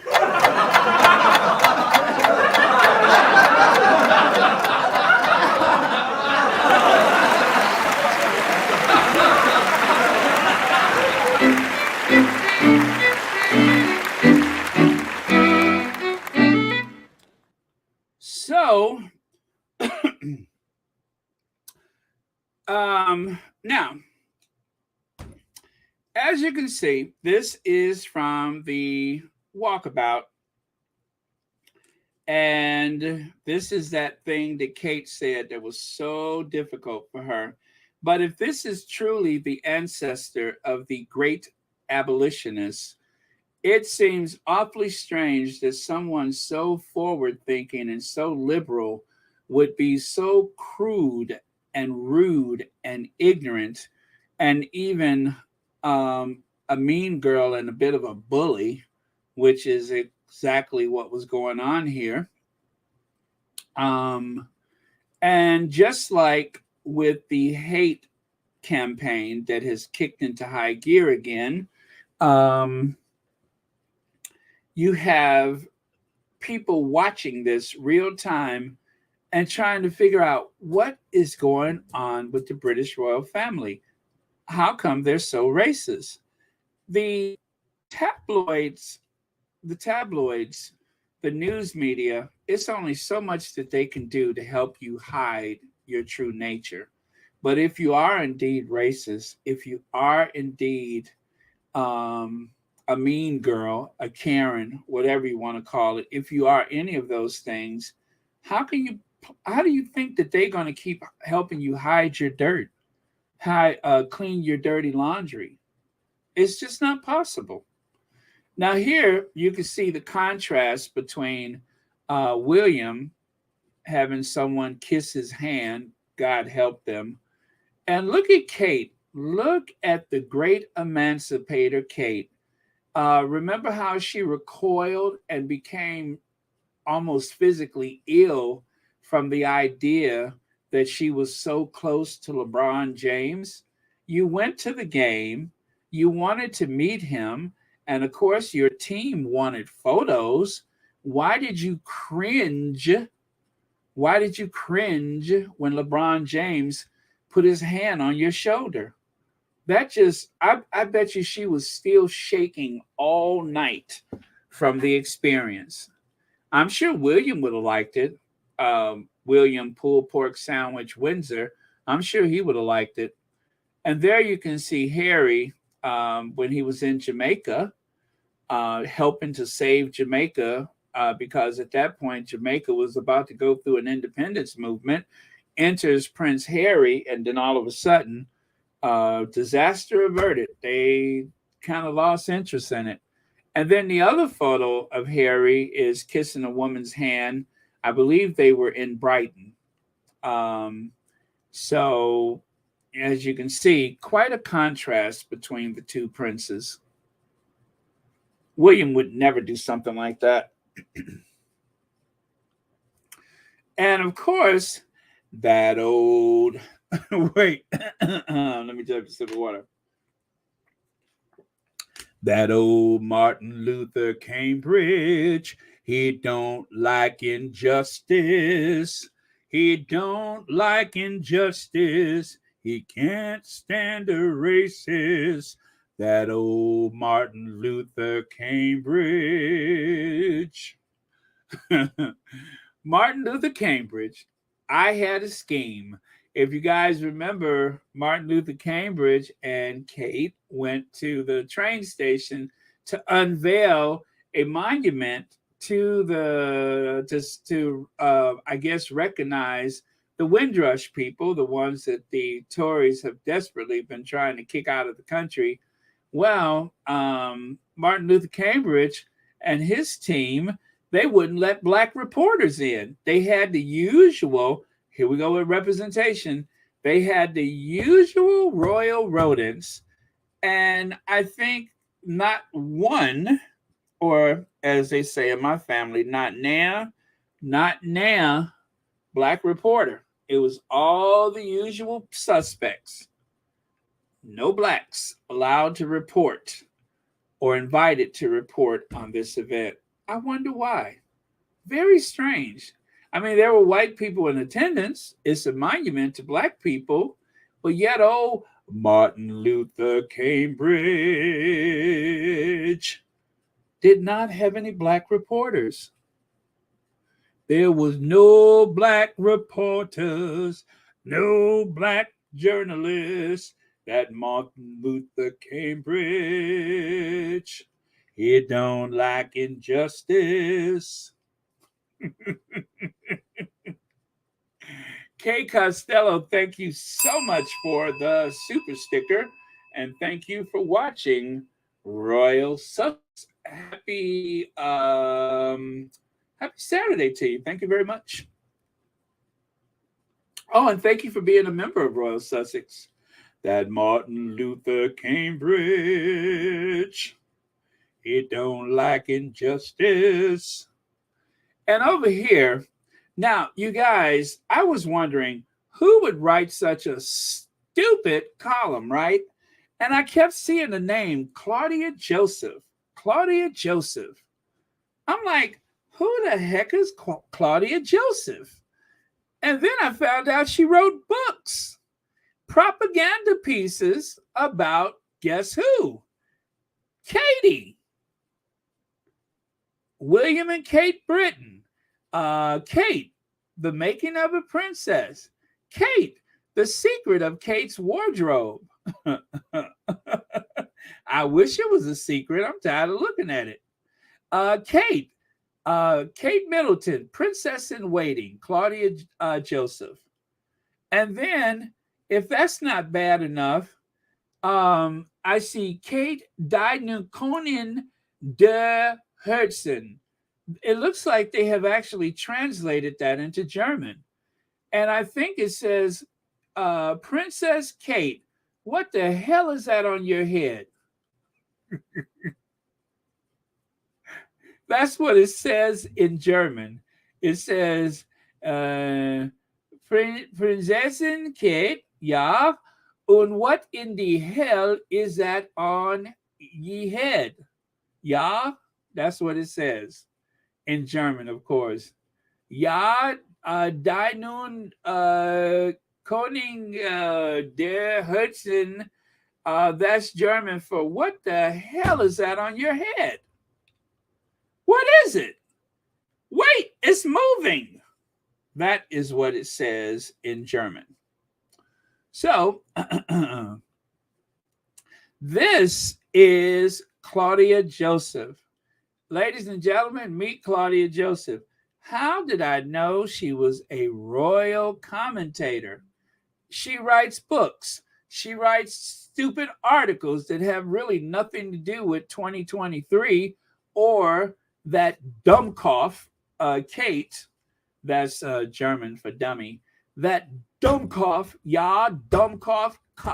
Anyway, so she writes an article trying to make the assertion that Kate had something to do with the Great Emancipation Proclamation, if ever.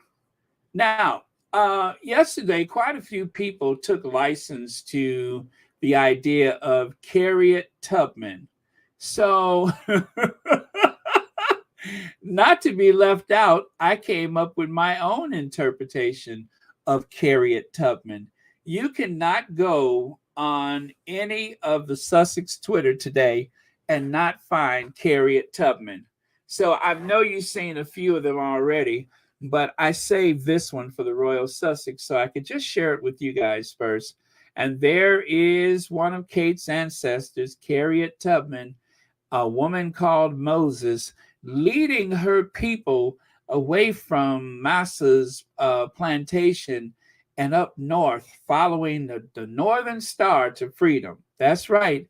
And if they're lucky, they might even make it to Canada. So, yeah, there you go.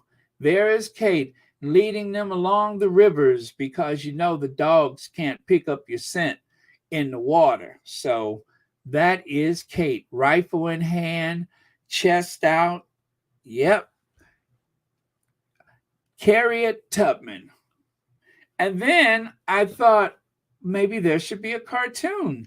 So I found a cartoon version of Harriet Tubman because we don't want to lay anything too heavy on the kids, right?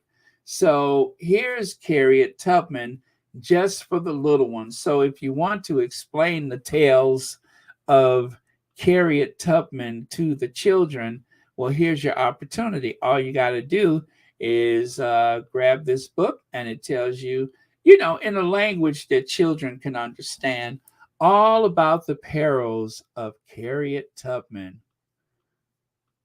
And you know, you guys, Harriet Tubman actually worked as a spy during the Civil War. Yeah.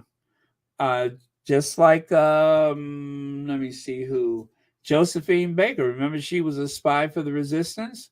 Well, that's exactly what Harriet Tubman was doing, leading her people to freedom. I wonder how many times Harriet Tubman, I mean, considering that if that is a relative of Kate, I wonder how many times Harriet Tubman, instead of taking them north, actually took them further south and didn't realize until the slave catchers caught up to them. Knowing Harriet Tubman, that's exactly what happened. It probably took Harriet Tubman several times before she was able to take them north. By the time she got them north, they had all lost about 50 pounds. Oh,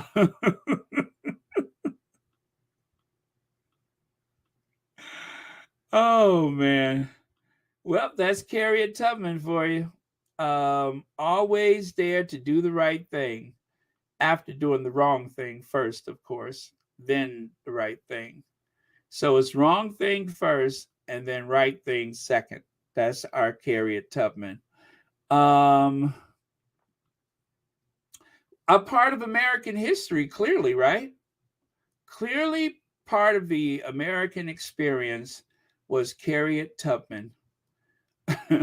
When I first saw that on the Twitter yesterday, I kept saying, because I was in one of the spaces and I heard them say Harriet Tubman, and so then I got on the Twitter and I was like, oh, they didn't. Yes, they did.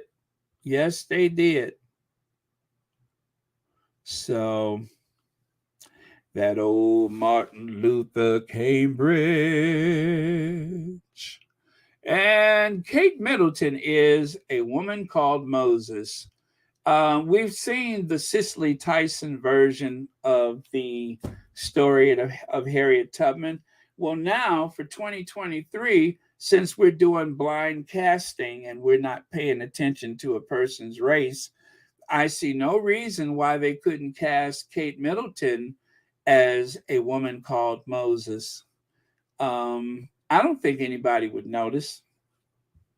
Now, of course, you guys, as per usual, because we always we strive to be as accurate here at Royal Sussex as possible. So, what am I going to say next? Well, what I'm going to say is, let me see. Okay. Yeah. Anyway, you guys, we did reach out to the Princess of Wales to ask her about the potential of being cast in the A Woman Called Moses, and she said, obviously, it'd be. I would love to have met her, and she's obviously she's an inspirational woman to look up to. Obviously, to this day, and going forward and things, it is, it's a wonderful family. The members who I've met have achieved a lot, and very inspirational. So yeah, I do. What?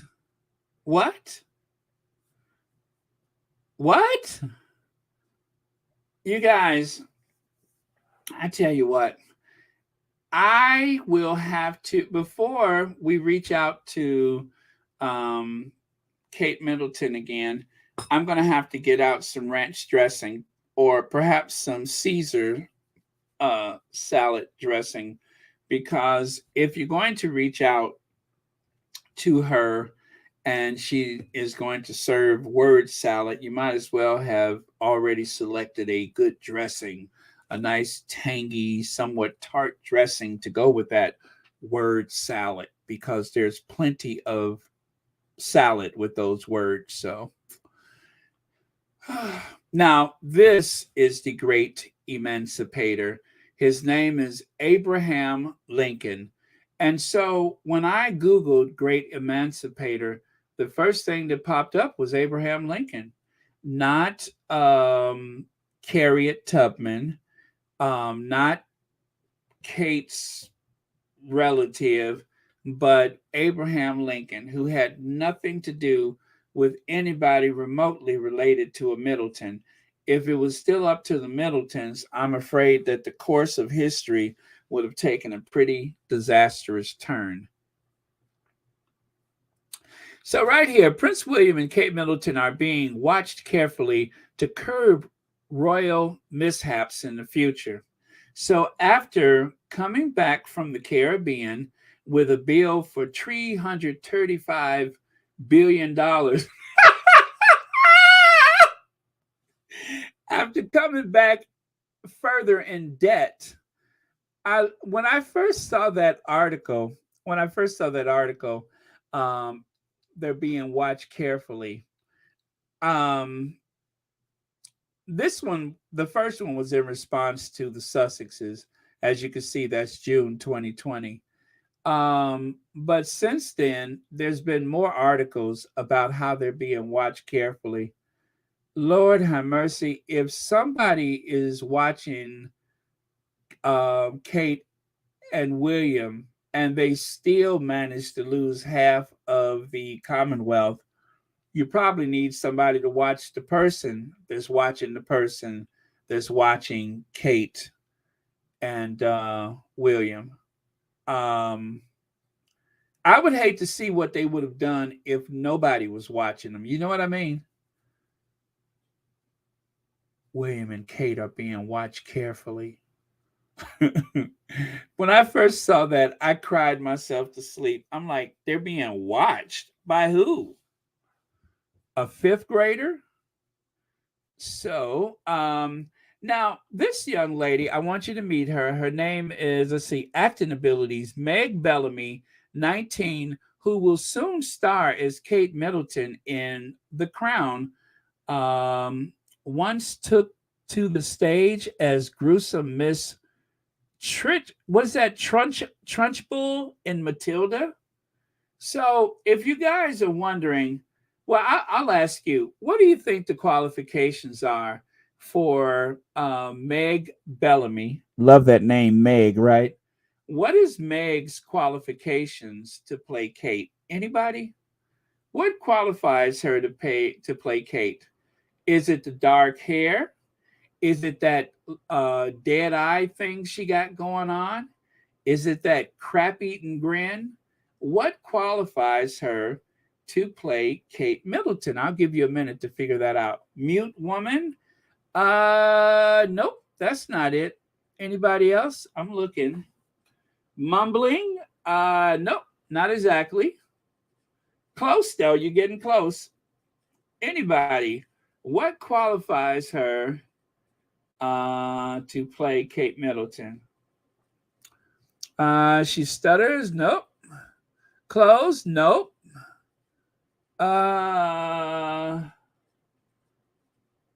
Okay. All right. I'm gonna give it to you. I'm gonna give it to you. It's the head. Cause oh yeah, you're close, Andrea Allen. You're very close. As a matter of fact, I'm gonna give it to you. You got that right. It's the posture. As soon as they took a look at her and saw that head listing to one side like the Andrea Doria, they were like, hire her immediately. We found our Kate. We found our Kate. We found her. I mean, because if you are gonna play Kate, you have to have that lost look, and you also have to have your head listing to one side. You had to kind of turn that ear up like what's his name, Nipper, the RCA dog. You got to kind of lay that head to one side. And when I saw her, I'm like, well, she don't. Oh, I see it. It's the, yeah, I see it. But yeah, so that's it. That's her qualification, is that head listing to one side. And you too can play Kate Middleton. That's the easiest character to get into. You just wait for somebody to ask you a question or to mention something that you don't understand. And then you just kind of lay your head to the side and you're Kate. Now, of course, Royal Sussex, we did reach out to Kate Middleton to ask her about the casting in the latest episodes of The Crown. Obviously, it'd be, I would love to have met her. And she's obviously, she's an inspirational woman to look up to, obviously to this day, and going forward and things. It is, it's a wonderful family. The members who I've met have achieved a lot, and very inspirational. So yeah, I do. You do what? What do you do? How do you do what? But yes, Nipper, I am showing my age, right? So there you go. If you want to play Kate Middleton, you have to grasp your hands in a very awkward manner. I think in body language they call it self-soothing. And then of course you got to tilt that head to the side. Yep. You have to sit like you still got the hanger in your shirt, right? Yeah. And sometimes it looked like she forgot to take the hanger out of the dress. And you know what, guys? Let me just sum it up like this. All she had to do was to treat her sister-in-law with proper respect, right? You could see that she was in trouble and struggling, but instead, you and William doubled down, and now you are the one being made to suffer. Because trust me when I say this, guys, it cannot be easy to be Kate. I'm not saying you got to have sympathy for it, but it can't be easy to be so inadequate and woefully inadequate, unprepared, not no sense of self-awareness. It cannot be easy. And instead of asking for help, instead of saying, I don't know what baby brain means, you ask for an apology. Your husband waves his finger and say, we don't talk like that. We don't do that. See you at the coronation. See you at the coronation. So, you guys, I'm going to flip over to this, which is causing a great deal of controversy.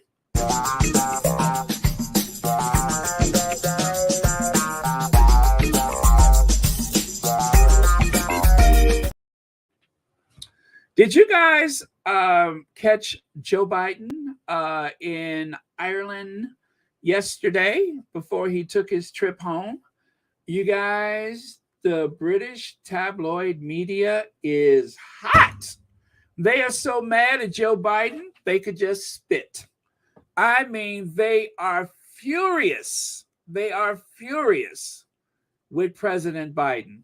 They have accused him of being anti British, anti royal, anti you name it.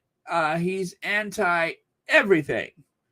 And truthfully, Joe Biden's mother was not a monarchist. As a matter of fact, she was a staunch Irish independent, and she could not stand that family. I mean, she loathed that family. She couldn't stand them. And so she always told Joe Biden never to show any deference to the Queen. But as you can see, even and you know what I found out today, you guys? Joe Biden did not receive a proper welcome when he went to Northern Ireland.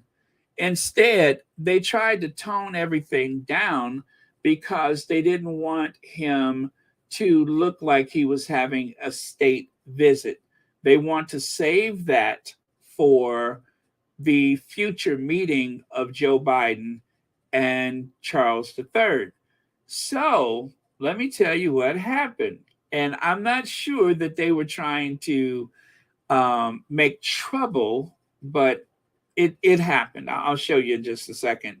Last time someone spit got yes, exactly, Sean. Don't spit on people.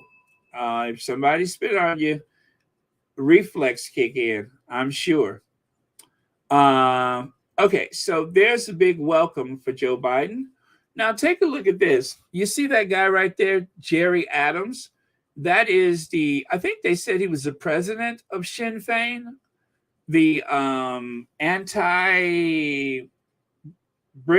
British movement in Northern Ireland of the Sinn Féin. Am I saying it right? Yeah, President Biden selfie. Yeah, he took a selfie with Joe Biden and they lost their minds. They lost their minds because he took a selfie with Joe Biden. And so they accused Joe Biden. Yes, he's an Irish Catholic. The first Irish Catholic since John F. Kennedy, the only other Irish Catholic president we've ever had. So they were upset with him. Jerry Adams, you know, he represents what did they call it? The troubles. You know, I remember the IRA. I remember, you know, there's a difference between Northern Ireland and the Republic of Ireland. Well, the British treated the Irish appallingly, especially when they were seeking their independence. And of course, the British were blamed for countless deaths during the famine that they had when the potato crop failed because of a fungus or whatever. So they could have fed people and they chose not to help. There was some, I mean, what was that? No dogs, no this, no that, no Irish. They were treated very badly. And not just in the UK, but also, I mean, not just by the British, but also in the United States when they first immigrated to the United States, they faced a lot of persecution. So, uh, oh, really? Banned on British media for years? Well, you guys, as disturbing as this may be to some people, take a look at this. Charles III took a photo with him. It wasn't a selfie, and I'm sure there was a lack of closeness between the two men, but they were at the very least cordial. Now, the one with the green necktie back there, he looks like a trained assassin, but otherwise, they were cordial. Charles is baring his yellow teeth and childbearing hips and puffy hands. So, um, you know, why are you tripping because Biden took a photo when Charles has done the exact same? And then poor Rishi Sunak. I told you guys, Rishi Sunak was like something under Biden's shoe that he just couldn't get rid of. Rishi Sunak was like, he was comparable to having a piece of toilet paper on your shoe and nobody could get it off. No matter how you turn, spin, slide your feet across the carpet, Rishi Sunak was still stuck on the bottom of the presidential shoe. And he hightailed it over there to Ireland to try to put on the charm offensive. But the thing is, people said when Biden stepped off the plane, he wasn't really sure who Rishi Sunak was. Now, of course, the president is always met by a military officer on behalf of the sovereign. And so you could see that military officer there. He shook hands with him, saluted him, and everything. And only after they had a little short conversation did Joe Biden actually turn and speak to Rishi Sunak. So it wasn't a complete, snub, but just somewhat of a snub. And so, look, I mean, there they are having breakfast.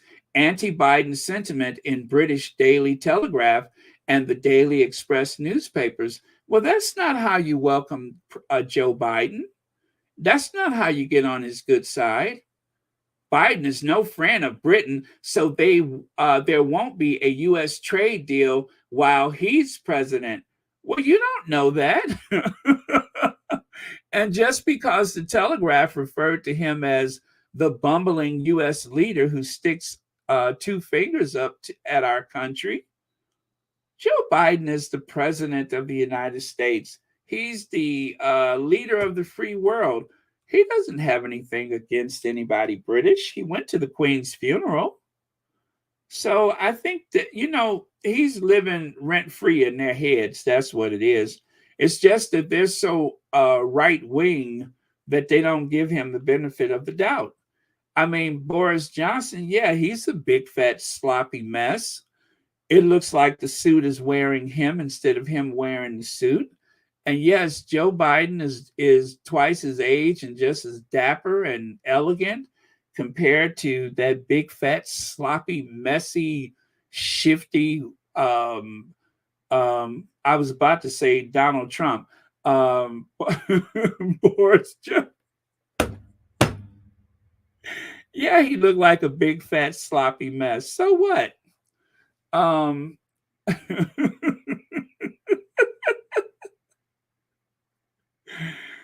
Oh, for God's sakes, just look at him. Biden, a man 2 decades Johnson seniors, neat, smart, straight backed, purposeful, and above all, on the ball. Boris, by contrast, looks like he's being taken for a walk by his social worker or perhaps accompanied to court after quick rummage for a suit through the bin bags left at Oxfam doorway, followed 3-day fortnight binge fortified by the intravenous pizza drip and washed down with a crate of white lightning. Yes, I know it's all posh boy front can do. the punters. Anyway, the front to con the punters at home. But boy, is this going to wear thin among grown-ups on the world stage now that he's allowed out in public. Honestly, what an embarrassment. Well, that's Bojo. So, and then of course, just to review, there was some people who said that Joe Biden was trolling the British. Again, I'm sure this is all a coincidence. Just because he's standing in front of the Windsor pub in Ireland. Is he in Northern Ireland? I think. Yeah, he's in Northern Ireland, standing in front of the Windsor pub, snapping selfies with any and everybody doesn't mean that he is being disrespectful or snubbing anybody, right? I mean, even the Black Irish came out to support him. So there you go. Joe Biden is just, being friendly, and he's in the land of his ancestors. So nothing wrong with that. Nothing at all. And then, of course, if you also take a look at, let me see. Oh, yeah, he spoke in their parliament. He got a standing ovation. And look at how warm and friendly he is with the president of Ireland, the Republic of Ireland. Now, contrast that to Rishi Sunak. Take a look. Ah! Woo! Look at that. It's like night and day. He didn't even make eye contact with him. Poor Rishi Sunak. He tried so hard. He tried so hard. Oh, well. That's okay. Next time he'll get him. All right. So, and then, of course, all right, this is what I was trying to show you. Now, take a look there. This is the beast. This is the presidential limousine. Now, for some reason, Joe Biden's team, I'm just going to say his team, anytime the president goes to Northern Ireland, they always have the United States flag on one side, and on the other side, they have the Union Jack. If they're in the UK, they have the Union Jack. And so Northern Ireland is part of the United Kingdom. But for whatever reason, it looks like they left the Union Jack at home. Too bad they couldn't find one in a pinch. So in the Republic of Ireland, they used the Irish tricolor flag. And in Northern Ireland, check it out. The photo on the right, that's in Northern Ireland. They're using the presidential flag. That is a flag with the presidential seal. But not at one point of this visit did they put a Union Jack on the beast. Not one point. So it should be said that Biden is not very warm with the Tory government. Sean said, even the special needs Irish supported Biden. Thank you for your super chat, Sean. Thank you very much. Let me see here. And if you take a look on the left side, let me pull this down. Letter. President Biden flew the Irish flag in Ireland, but not the UK flag in Northern Ireland. And they were literally looking for that. There were people literally paying attention to that. I didn't notice. Now, they better be glad he didn't use the Irish flag in Northern Ireland. That would have been something. And right there, you can see David Marcus says, shameless parading his disgraced son, taking a selfie with accused terrorists and insulting American allies. It's all in a day's work for our declining president on his corrupt Biden family European vacation. As many times as the Trumps flew all over the world in Air Force One, I didn't say a word because that's part of the deal. If you're in the White House, you get all the accoutrements. So for the president of the United States, if you are the president, you can take your family. They had the nerves to even talk crap about, hey, Nubian Queen, I didn't know you were on here. Happy Saturday. They even had the nerves to talk crap about Jill Biden taking her niece to Africa, or was it her daughter? I mean, they're allowed to do that. So, yeah, Hunter Biden accompanied his father. And yes, he did have that slip of the tongue when he said the blacks and tans instead of the all blacks. And there's Joe Biden's mother, who has a strong dislike for the British. And she even refused to sleep in a bed that she thought the Queen slept in at a hotel on an occasion. But who hasn't? And so right there she is, Camilla Tominey, the longest cranial mass in captivity. Camilla Tominey had the nerves, and you know, she's obsessed with the Sussexes. I didn't know she was such a right winger, but I guess I shouldn't be surprised considering how awful she is. But Biden has greatly diminished America's role in the world. Britain doesn't need him. Under Sleepy Joe's watch, a new world order appears to be busily capitalizing on his ineptitude. Well, that is Camilla Tominey. She actually has spent time with the Heritage Foundation, which is an alt-right, right-wing, nationalist group of people that are trying to make trouble with Prince Harry's immigration status. And then, of course, if you take a look there on the right side, one of the, what do you call it? One of the squaddies said, Camilla Tominey is bitter and mad that President Joe Biden isn't going to her king's coronation. Time for Brits like her to accept that their empire is long gone and ain't coming back. They are just a tiny and salty island off the coast of France. Well, that is like a sample of some of the conversation that is taking place on social media. And I don't want to disparage Britain as a whole. The Tory government, check. The right-wing media, check. But by and large, most people, and I do believe most people, are very supportive of the Sussexes, although they don't have the resources to fight that battle for them. But I don't believe that the majority of people in the UK have it in for the Sussexes. I've never believed that. So, but let's move on. So right here, full rainbow has appeared in Ballina over the cathedral where President Joe Biden will speak later tonight. Well, that is...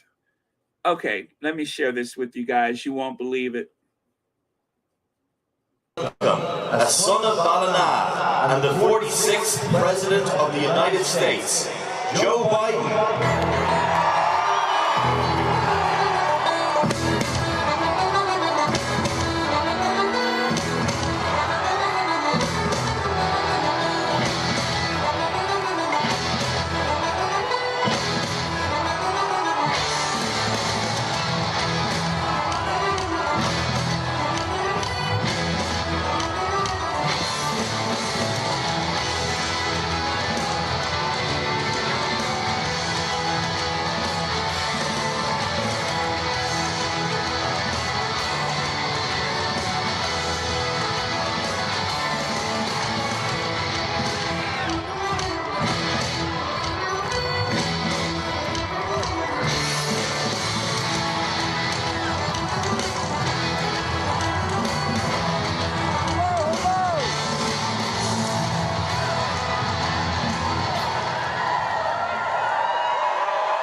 I see the light. Hello, Mayo. It's great to be here with you all. And it's great to be back in Baltimore during your 300th anniversary.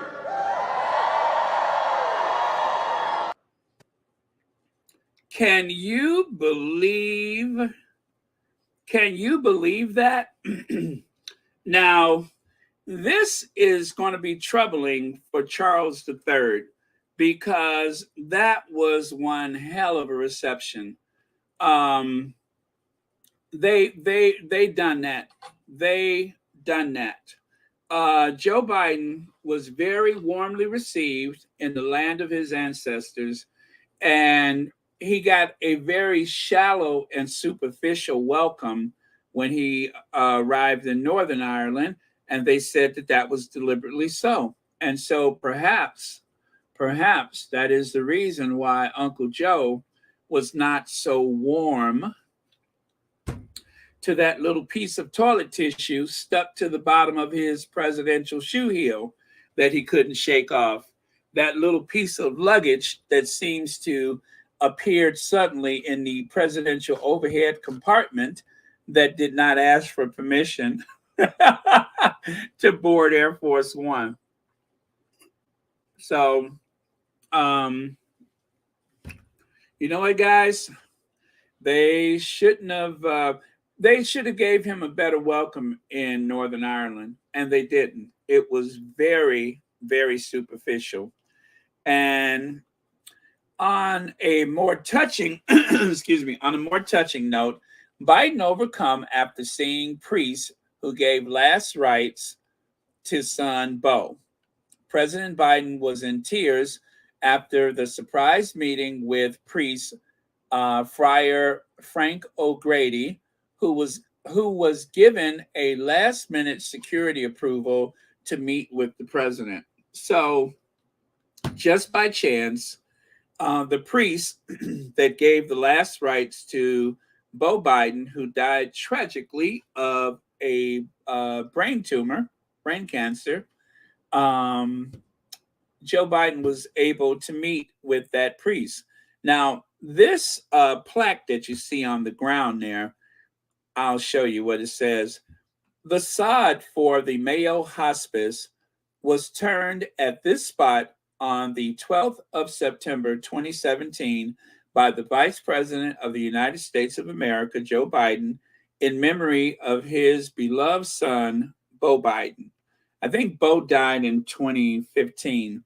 Now, it is said that Beau Biden actually suffered from the, there he is in the bottom right there, in the war in Iraq and Afghanistan, they had what they call a burn pit to get rid of material and trash that they didn't want to,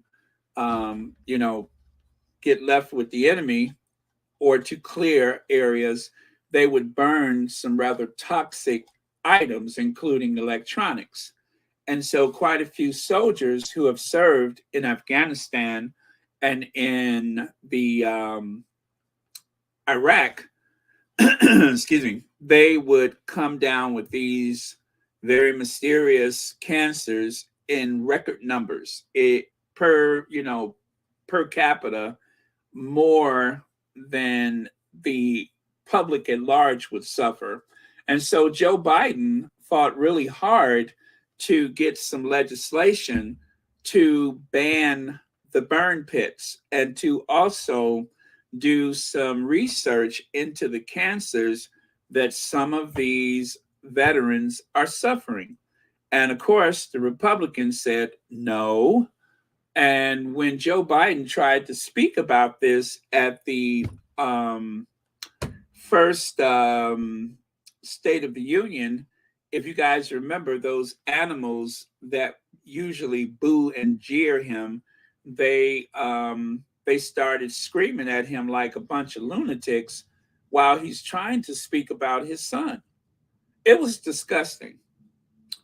Rory B, happy 2nd year anniversary, Baron. Thank you for showing President Biden in a beautiful light. Such a lovely rainbow, and thanks for the laughs. Well, Thank you very much. And thank you for supporting Royal Sussex. And thank you for the gift I received from the wish list. And I have to say, you guys, every day I wake up, I don't feel the anguish, excuse me, that I felt when Donald Trump was in office. And I don't hesitate to say it. I feel like I aged significantly, not in the 4 years, but in the 2 years plus the four leading up to Trump going into office. And I'm so glad that that is behind us. And I don't believe he's ever going to make it back to the White House. But that was a horrific time. So, if for no other reason, I am thankful every day that Joe Biden is president. And if there's something wrong with him, I don't care. I don't care. Ronald Reagan wasn't all there, and he did just fine.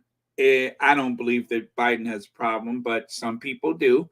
I don't care. He's still not Donald Trump. He still does not um, make me feel like I'm physically ill when I wake up in the morning. He still doesn't cause my stomach to churn like Donald Trump did. So every day, I thank God that Biden is there and Trump is gone. And I hope he never, ever comes back. Thank you, Rory B. So, and there's just a couple of last photos I want to show you of Biden. And then I have a few more photos and I will be pretty much wrapping it up at this point. But yes, that was the hero's welcome that he received. Take a look at this. There were people on both sides of the river. On both sides of the river. They say that this is the biggest gathering that he's ever had in his entire life, not just as a politician, but period. So there you go. And right here, Princess Eugenie's wedding, Camilla missing ceremony for school harvest festival. Missing for anyway, I did not know this, but did you guys know that Camilla was not at the wedding? And I took a look to see exactly what they were talking about, what Duchess Camilla did instead of attending Princess Eugenie's wedding. Well, there it is there on the right side. Instead of going for somebody who fought so hard to get into the royal family, I just find it really strange that she would not go to the wedding. Very strange. And then there's this. The Hanover County Public Library. As you know, there has been a series of these postings by myself, and I know also Petal has posted these a few times. Well, here's another one. Prince Harry, we've got hair to spare. This is a library I think it's in North Carolina, which is interesting because, oh, no, the other one was South Carolina. Well, anyway, well, we're still in the Carolinas though, aren't we? Yeah, so there you go. That is yet another celebration of spare from a local library. There you go. So I have a few more of those images of Kate leading her people to freedom. Now, this one, I did not make this one. Someone on the internet made this one. And also, they made this one. Now, I was going to do this myself, but they beat me to it. But there you go. There is a woman called Moses. There is Kate Middleton's ancestors leading our ancestors to freedom. What a friend we have in a Carriet. All our sins and griefs we bear. Harriet Tubman, you guys. Harriet Tubman. And, of course, Rachel Dolezal, Kate Middleton. You know what I just realized? You never see Rachel Dolezal and Kate Middleton in the same room at the same time. So I have a feeling that Rachel Dolezal, the person who has transcended racially, is actually Kate Middleton. I don't know. I got a feeling that they're one and the same. Oh, let me see here. Okay. MD, thank you so much for the super sticker, and thank you for watching. I'm sorry, not super sticker, PayPal. Thank you for watching Royal Sussex. And of course, thank you, Mod Squad, as we wrap it up for today. Without the Mod Squad, we would not have this safe space. So this was the old Mod Squad. And then this is today's Streamline Mod Squad. So thank you all. Thank you for supporting Royal Sussex, making this a safe space. And especially when I go late at night. And as a matter of fact, Anastasia Isabella, I just got rid of someone that was trolling you in the thing. I saw that she had been removed. Now she's permanently gone. So thank you all for keeping this the safe space that it is. And also thank you, Harry and Megan, for being such a fantastic inspiration for everyone in the Sussex Squad, because of your kindness and your thoughtfulness and philanthropy, and also just the way that you all love one another. It encourages all of us, I'm sure. Reba Henderson, thank you for 7 months membership of Royal Sussex. And yes, and thank you. It has been 2 years since Royal Sussex was born. And thank you to our queens that has, I feel, been watching over this experience to make this experiment, if you will, to make sure that this continues to be a safe space for any and everybody looking to escape all the negativity of those haters on the World Wide Web. This, along with all the other safe spaces, all of the other content creators that have supported me and I have supported over the past couple of years. This has been a growing and learning experience. I feel like I've learned a lot, not just about myself or about the Sussexes, but I also learned a lot from you guys because of the information that you all have shared again and again. There have been many times when I have leaned on the Sussex Squad to help out with facts and figures that I may not have any awareness of, and that has been very helpful to the overall success of Royal Sussex. Shelly L says, Baron, you forgot Harriet is my great-great aunt. Yes, that's right. Let me see now. Why did they put that woman's face on her? That's right. You did tell us about that. Remind us again. You said your great-great aunt. And did we find out when you had you shared that stuff from the March on Washington? I think it was. I think that's when you told us, right? Okay. Yes, I did forget about that. Okay. Oh, and thank you for the super chat. KDV says thank you to our superb mod squad. You guys are great, making this platform a safe and comfortable platform for us. Share our love for the Sussexes. Yeah, and you know what? I still can't remember if it was, I don't know who it was. I don't want to say because I don't recall. But someone had told me early on, they said, you got to get rid of the trolls. Because, you know, I didn't know what I was doing. I just wanted to have an opportunity to help. And so I started the channel. And so I started blocking. I mean, I tell you guys, I've at this point, I'm sure there's like over 1,000 trolls that I have not just been, you know, removed, but blocked forever from the channel. So I know a couple of them have started a new channel so they could get in. But I promise you, the majority of people that I have removed permanently, their channels started in 2022. I so often see 2022.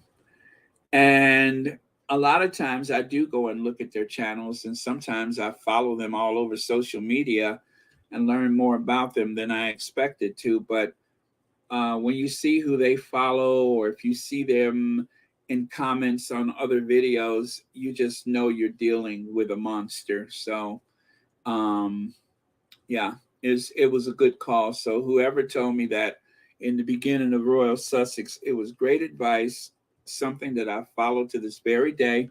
And I did not hesitate. I didn't think, oh, if I block people, my channel won't be as successful. I didn't give a rat's behind. I was just like block, block, and block.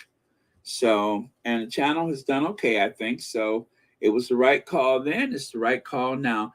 Angela, thank you. Thank you, Baron, for all you have done and will continue to do. Yes, absolutely. And thank you so much for being here today. Thank you, Mo Shannon. Once again, happy anniversary, Baron. It's been a fabulous 2-year run, and there'll be many more to come. God bless Royal Sussex. Thank you very much for that. Okay. All right. So that was it, you guys. I am all done. Thank you all so much. 2.5 hours, not bad. Had a lot to cover. And I was hoping that I could change the opening, but I just did not get a chance to do that. Actually, I didn't know what I was going to do today, and then it just kind of came together. Somebody dropped a GIF in my lap, and it was called Harriet Tubman. Let's go back and take a look at those other Harriet Tubmans, the ones I made. I thought those were kind of funny. Harriet Tubman. When I heard that yesterday on the thing, I was so tickled. Harriet Tubman. Okay, there we go. Look at her lurking through the forest and along the rivers, taking her people to freedom. Thank you, Foxy. I shall, without hesitation. They gotta go. There's no room for that here. Baron, I bet those you blocked are the same scum who have blocked you. They are royal rodents and trolls. Yeah, some of the royal rodents have blocked me on Twitter. I've never even tried to say anything to them. Maybe someone had I guess how do you say that? They had referred my channel to them. Maybe someone had referred my channel to them, and that's why they blocked me, which is okay, because as you know, I have been a bit heavy-handed with the troll. Not well, they are trolls, but with the royal rodents, and justifiably so, I would say. Okay. But yeah, so there's that one. And then, of course, there's the children's book, Harriet Tubman. And there she is with her lantern and her staff, lighting the way to freedom for the what do you call them? The freedom, the Underground Railroad. There you go. For the passengers on the Underground Railroad. Oh, really? Okay, I've been watching since October and November 2021. Very cool. Very, very cool. Thank you so much. Yeah, and so let's go through a couple of stats, you guys. Since we're here, let me tell you how things have been going. So, oh, how many videos do we have on Royal Sussex? I forget the number, but I know it's a lot.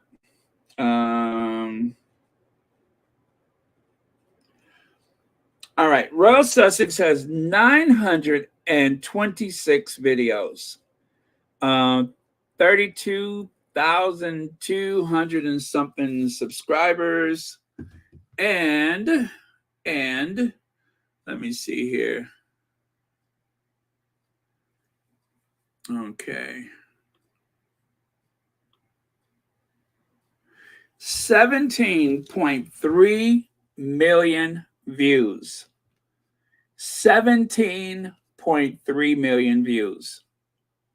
17,297,696 views so far. And in terms of watch hours, you guys have watched almost 4 million hours of Royal Sussex. I don't know how that's possible.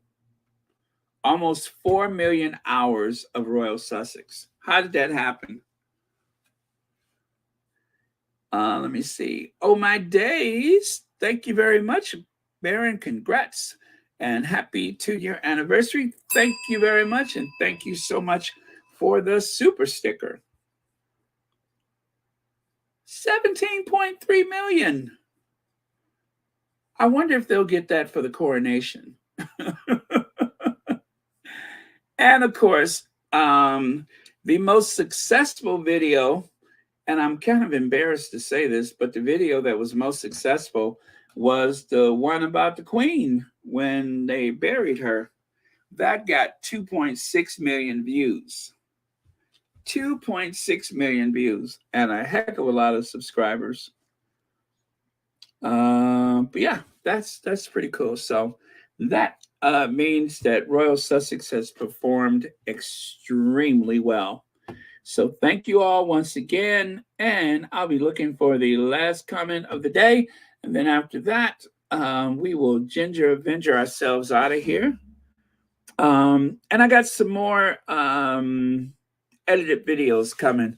I mean, literally, they're just waiting for me to edit them, but I got some more of those coming. So, all right. Oh, Reba Henderson, 7 months membership. Oh, let me go look at the other thing there because I closed that one, but I want to see.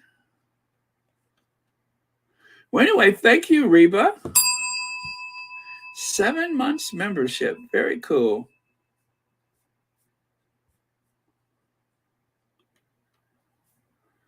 All right, so we're good, you guys?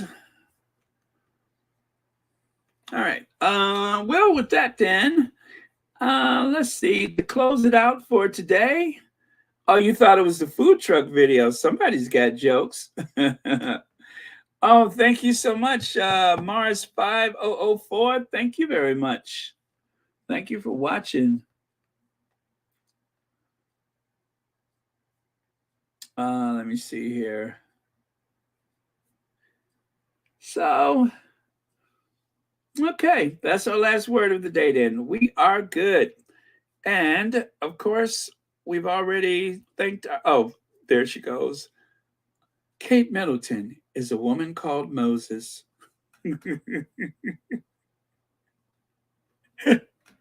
She looked like somebody been through something.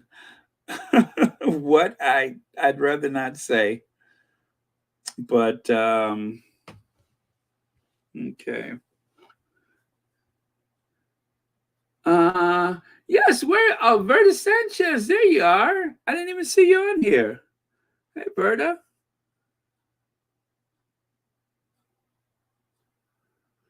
Okay. There we go. No, you know what? I'll leave it there. I'll leave it on this one. Yes, sushi tonight. I better get on that too. Sushi. Yeah, I hardly ever order it. I'm just like, but I get like 3 meals out of it. I order enough to eat on it 3 times. You don't know how many times I've had sushi for breakfast. It is good. It is definitely something to have every so often. Okay, so we had our last word. We had our queens. That old Martin Luther Cambridge. And of course, reach out and touch somebody black and make sure the cameras see that.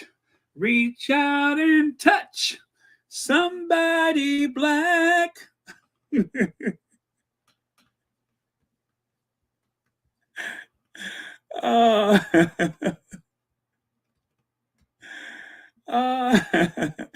I love that one too. You guys have no idea. Sometimes when I'm just thinking about something that I may want to talk about, maybe not, I'm laughing too. I find it just as funny. I am inconsolable with laughter sometimes.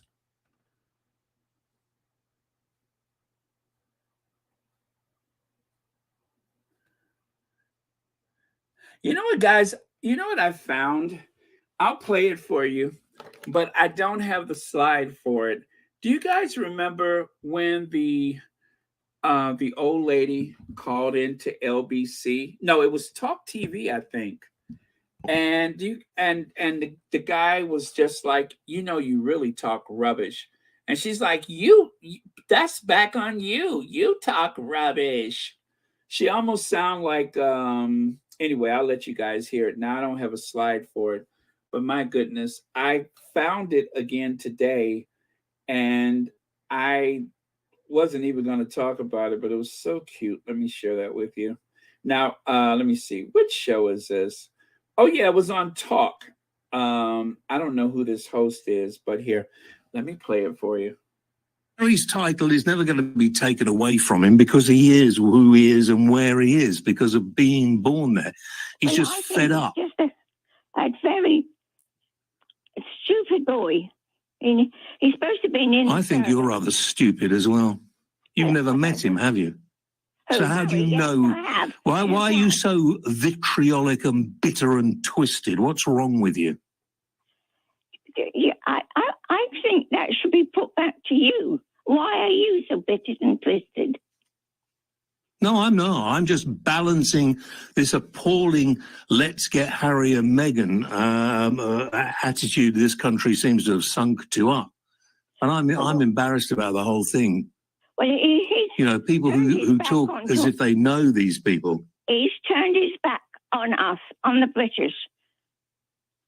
And he's only got you do talk rubbish. To earn money. What a lot of rubbish you talk. Oh. Complete and utter rubbish. Oh, if you were... I think you're complete very rude. And utter rubbish. I think you're very rude. Harry's title is never going to be taken away from him because he is who he is and where he is because of being born there. He's just fed up. Just a very... Okay. But yeah, she goes, I think you're very rude. I almost feel sorry for the old bat. And you talk rubbish, and it almost... You know what? Now that I think about it, you know who it sounds like? I wonder if that was this troll crow. If it was this troll not crawling, but calling in. What did I say? Crawling. Well, I mean, yes, she does look like something that crawls, but yeah, that was James Well, by the way. James Wells. That was the name of the guy on the on Talk TV. He was on Talk. But yeah, he's like, you do talk rubbish. What? You do talk rubbish, don't you? I think you're very rude. Now that was an epic comeback. I think you're very rude. Okay, she needs some work. She hasn't, done that a lot. They've abandoned us. Really? Is that all you got? But like you said, you talk about these people like you know them, and you certainly don't. So, okay. So anything else today? Connie Balmer, I'm glad I went on early today for you. Oh, boy, this chair is crying. I have tightened up the bolts in this chair, and this chair is like, please get off of me. I mean, it's been crying. Every time I turn or move, it cries. Okay. Yeah, I feel kind of sorry for the old bat. I do. She's so delicate and yet so awful, Mabel Jones, really? Okay, I'm so glad to hear that. Thank you so much. Really appreciate that. Wow, all the way from the beginning. You're brave and strong. Oh man. I'm always concerned that people that listen to Royal Sussex every day are going to turn up at institutions asking for help. Oh yes, thank you, Lydia. You guys, I have revised the Royal Sussex wish list, and if you care to purchase any items on the Royal Sussex wish list, of course they all go to me. Be I put it at the top of the chat. But yes, so those are some of the things that I have been pining for from Amazon. And let me tell you guys, I just got a cardboard box cutter. A cardboard box cutter. So, you know how when you have a bunch of cardboard and it's just like too much trouble to break it down? This thing goes through it like an electric knife. Well, essentially that's what it is. I love it. I love it. It's therapeutic. So thank you to the person who got that for me. So again, as I always say, you are not obliged to order anything off of the Royal Sussex wish list, but if you choose to do so, it turns like the most boring afternoon into Christmas Day. So that's what I like about it. I feel like I'm on the Oprah Winfrey show. That's what it does for me. Oh,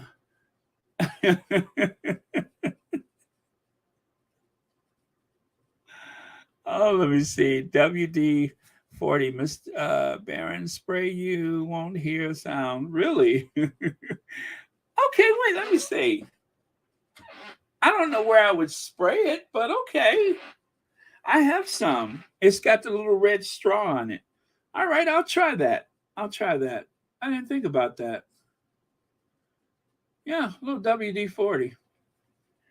You know, I spray that in the locks of the car and I spray that into the locks on the house because, you know, sometimes those locks, they can jam up. So you spray a little of that white foam from the WD-40 straight into the lock and pull the key in and out and then wipe the key dry and get all the oil off of it. And the lock will be as smooth as butter. I promise. That's one of those little helpful household tips for you. Yep. If you have any kind of locks that are kind of tight or sometimes they don't work, you have to play with it a lot. Before you break the key, spray some lubricant in there and, you know, and it'll be fine. It's going to drip a little oil, but you just wipe it up. You don't want to spray a lot. Oh, yeah, any kind. But it just so happens I always keep a can of WD-40. I guess after watching The Wiz, I got inspired. Slide some oil to me. Let it trickle down my spine.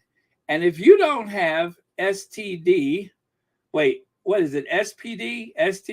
No, not STD. If you don't have STP, Crisco would do just fine.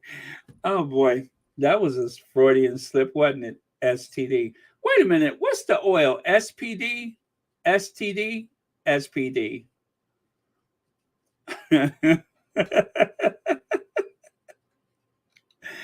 You know, the oil. Wait. Let me see. Let me see which one is right. STD oil, or is it SPD?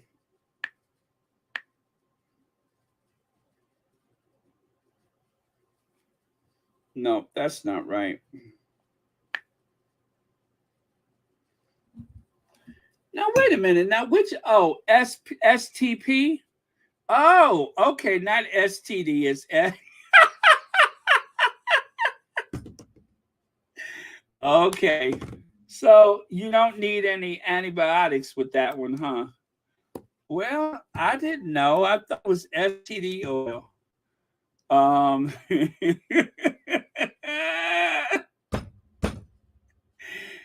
Man, so instead of loosening your locks, I'm going to give your locks an infection. Yeah, don't listen to me. Listen to what Sharon Jones says. It's STP. STP. STP. I got to remember that. I mean, I would hate to go to the builder. What is it? What is a Home Depot? Yes. Do you have any STDs? Which aisle can I find an STD?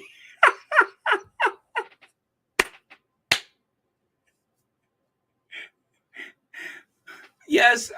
Which aisle can I find the STD? I need some STDs. Thank you. Aisle 6. Okay. Thank you.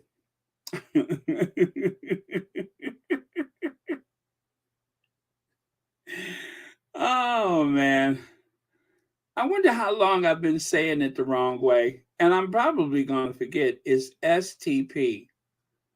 STP. Okay, I got to remember that. STD. Wait, STP, not STD. STP. How will I remember that though? I know how to remember. Just say WD-40. Do you have any WD-40? There you go. Problem solved. See it, say it, sort it, right? That's what they say in the UK. See it, say it, sort it. Probably, Connie. I'll probably say it wrong when the time comes. Well, let me tell you one of the. Okay. Now, I think I know. I probably said this before, but I'll tell you again. For some reason, all my life, I have been saying wrench. Let me wrench that out. I'll wrench it instead of rinse. And I think the reason why I was saying it wrong was because of those whisk commercials, whisk around the collar. If you want to get a tough stain out, whisk it out. So I think because of the whisk commercial, I was saying wrench instead of rinse. I would throw a W in there. So rinse it out, rinse it. And then finally, I think it was Nathan asked me. Nathan said, "Why do you say it like that?" I said, "Say what?" He said, "Wait, now I can't even say it the way wrench. Yeah." He said, "Why do you say wrench?" I said, "Do I?" He said, "Yeah." I said, "Ain't that how you say it?" He said, "It's rinse." Oh, okay. I thought it was rinse. Oh, hold on, let me stop. Now, see, I'm going to make you guys say it wrong. So before I do that, I'm going to stop. But yeah, I was saying it the wrong way because I think I was affected by those whisk commercials. And you remember that they say if you want to get tough stains out, you got to whisk it out. Whisk around the collar. Whisk around the collar makes you want to holler. So that is how that happened. Let me see here. Is it Ben Sinetta? Hunter says, "Oh golly, Miss Molly of Royal Sussex's peace and patience is one of the greatest weapon. Prayer, keep up the good work. God continue blessing upon each squad." Thank you so much for that. That is beautiful. I love that. You get a bell for that. That is beautiful. Okay. Let me see. Baron, do you have to wash or wrench your clothes? Okay, now I've heard people say wash. I've heard people say that. I never say that. I say wrench, but I never say wash. But I've heard some older people say wash it. Here, let me wash it. What are you doing? Washing some clothes. Yep, I've heard people say that. Okay, yep. But yes, and you're spelling it wrong. It's WRISE. Wrench? Yeah, wrench. Although, you know what? I think it should be spelled that way, but in my head, I'm seeing it spelled differently. But yeah, um, yeah, I had been doing that my whole life, over 50 years of saying it improperly, and I had no clue. I didn't pay attention, and nobody ever, excuse me, nobody ever corrected me, so I just kept saying wrench. Now I have to force myself to say rinse, rinse. Okay, I got that. Rinse. Let me see here. Okay, what's that CD? Can you? Oh, okay, that's not for me. All right. Lola Love, you missed it. I sang already. You know, I have to be very spontaneous about my songs. Um, Although I have one that I have been working on, usually they just come off the top of my head. But this one, I actually took the time to write it. I was going to wait for Harry's court case. So unfortunately, you're going to have to be in suspense about that one for a while. But yeah, I have to let those songs happen organically, because if I try to make them up, then, or try to force them, then it's, you know, it doesn't sound the same. Okay. Well, of course, we don't think that's true. We think that that is all part of the tabloid. I don't believe it. I mean, could you imagine Kate trying to give orders to people? You know, is it like she called Megan and said to Megan, Obviously, it'd be. I would love to have met her, and she's obviously she's an inspirational woman to look up to. Obviously, on to this day, and you know, going forward and things. You know, it is. You know, it's a wonderful family. The members who I've met have achieved a lot, and you know, very inspirational. So, yeah, I do. uh-huh. Okay, well, if you say so.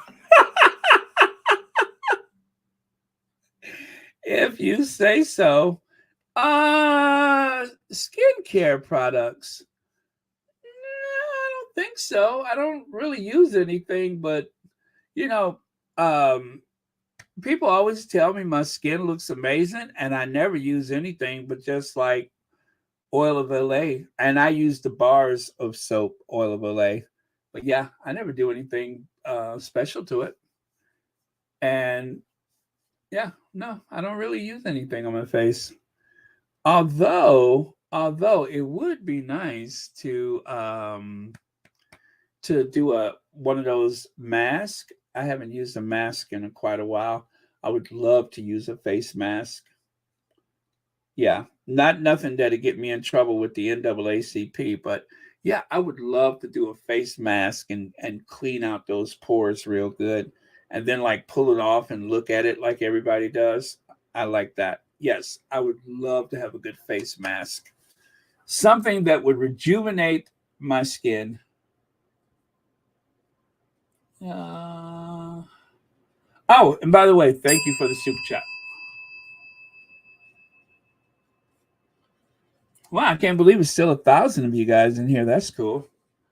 Let me see here. Yeah, that's not true. I don't believe it's true either. I just don't believe it. Daisy, they told me I was saying your name wrong. I've never seen it spelled like that. Sorry, I never saw it spelled that way, but thank you so much for being here today.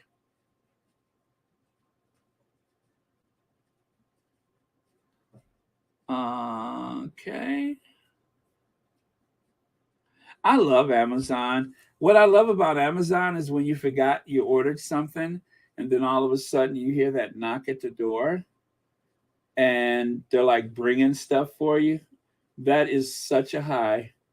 And to think I used to look at the QVC people with judgment I would look down my notes like, they always on that QVC and Home Shopping Network.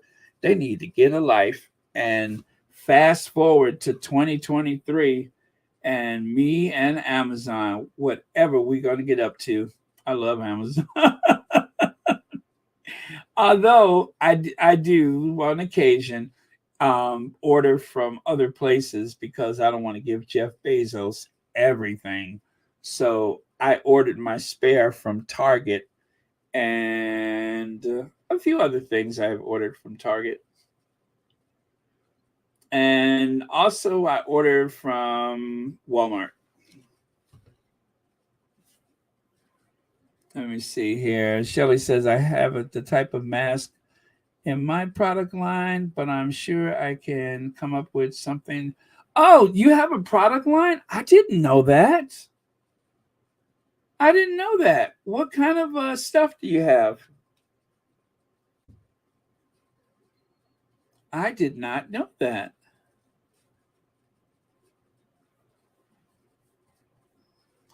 But yeah, well, if you do have a product line, anything that you have, I'll use it.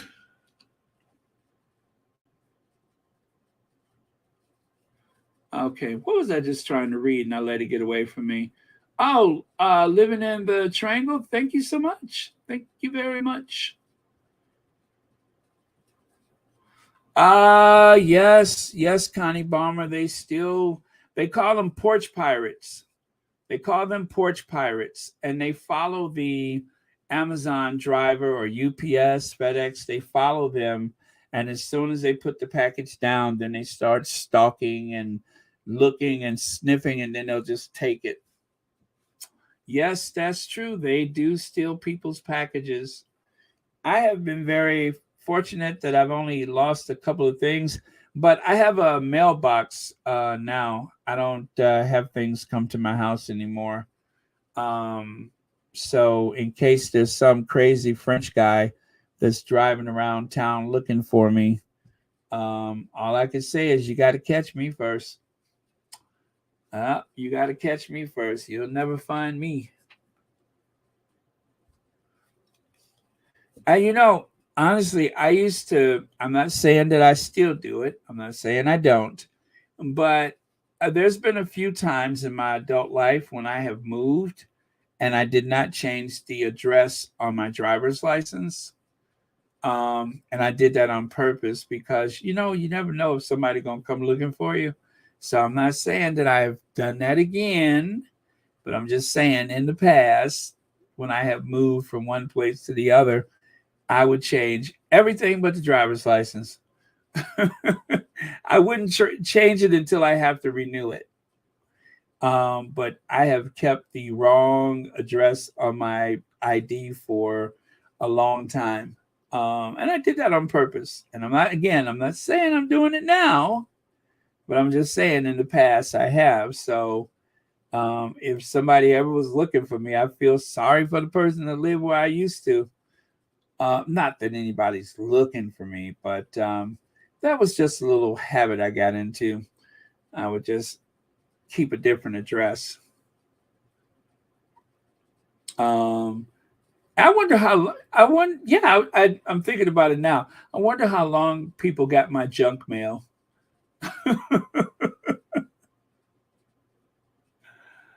Let me see. Okay. Yeah, well, it is expensive. It is expensive. Now, technically, you're supposed to do it. I think in some states you have a month, some states you have 2 weeks, a week. But for me, it could last for years. And like I say, I'm not saying that that's the case now, but I have done that in the past. Yeah, it's a shame that they take people's packages. Well, those are the time. But you know what, guys? I'm gonna tell you, the Amazon. This is the criteria they use based on how many times you have something come up missing. Like if you're like me and you have spent God knows how much money with them, they don't argue, they just send a replacement. But if you're new to Amazon, then they'll be more skeptical.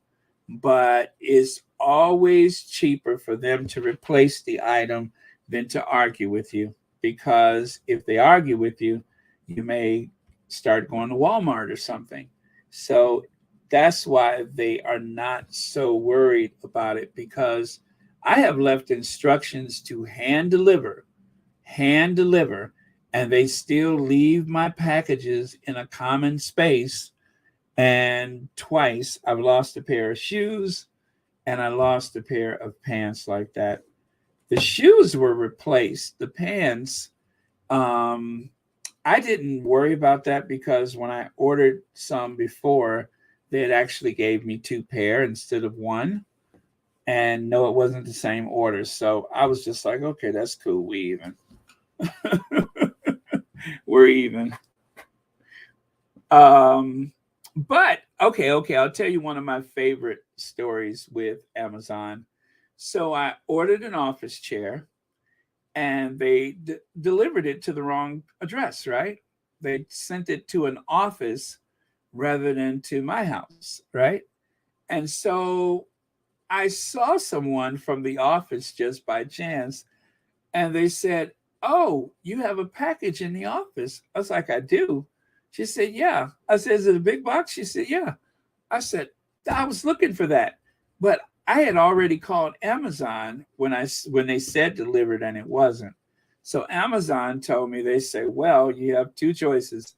You could either keep it or donate it. But either way, we can give you a refund or we can give you another chair." Now, remember, I have spent a fortune with Amazon. So they didn't argue. They just gave me another chair, which was cool because then later on, I ended up buying another chair from them. But if I wouldn't have gotten the first one, I would have never ordered a second one. So they gave me a refund and I got to keep the chair. So that was cool. That was cool. But I don't do stuff like that deliberately. I don't like to take stuff that I haven't paid for. So, but they told me, that's what they said. If it shows up, keep it. But if it doesn't, then we're going to refund you anyway. So I was glad for that. Okay, so are we good, you guys? I will talk to you all tomorrow. Oh, okay. I'm looking at some notifications on my phone. Let me see. Yeah, Jeff Bezos. Oh, man, he's swimming in cash. I like that his wife got half the money when they got divorced. And his wife has been giving money away. She's given a lot of money to HBUs. Or is it HBCs? Oh, here we go. Is it HBU or HBC? I know it's not HBO. Is it HBU, historically Black universities, or is it HBC, historically Black colleges? But anyway, she's donated a lot of money. HBCU. Oh, okay. All right.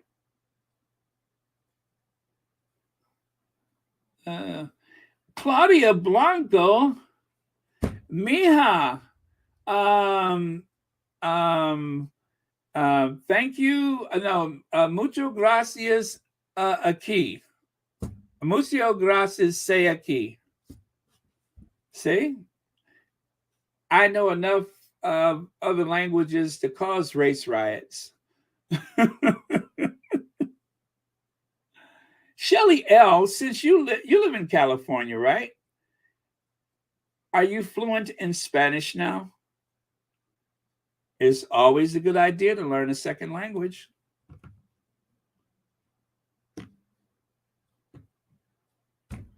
Let me see here. Let me. Oh, what is that? HBCU went to Fisk. Who is HBCU went to Fisk? I thought HBCU was what? Hi, Claudia. How was my Espanol? And look, why am I assuming you speak Spanish? Now, that was rude of me, right? Why am I even assuming that you speak Spanish? For all I know, you could speak Italian or maybe only English. And listen to me, I am being very condescending right now. That would be like me assuming that Connie could speak French or German or Italian.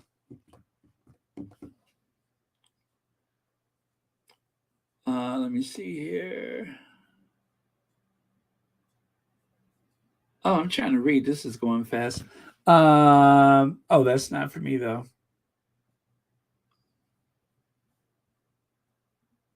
Well, I tell you, when I think somebody's going to steal my package, you ought to see me jump up like Roger Rabbit running through this house.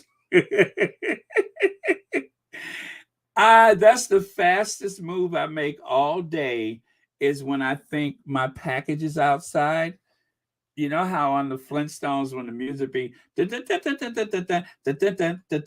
that's me. I am like Benny Hill in here.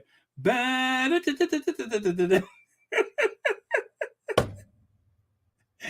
am running from room to room, hall to hall, which is interesting because I ain't got that much space here. But yeah, it's like somebody has just infused me with some kind of stimulant. I am running for my life trying to get my package. Well, you guys have been on the Royal Sussex, and I could be in the middle of anything. I'm like, uh-oh, I think that's my package. I'll be back, y'all. I'll be serious. I'm like, I got to get my package before somebody take it. Let's see. Yes, Duchess Megan is fluent in Castilian Spanish. Now, so that is the Spanish that they speak in where's that place? Argentina, right? You know, the first time I've heard someone from Spain speaking Spanish, I didn't know it was Spanish. It sounds so different to me. And I'm like, that's beautiful. What language are y'all speaking? And they said Spanish. I was like, really? They said we're from Spain. Oh, okay.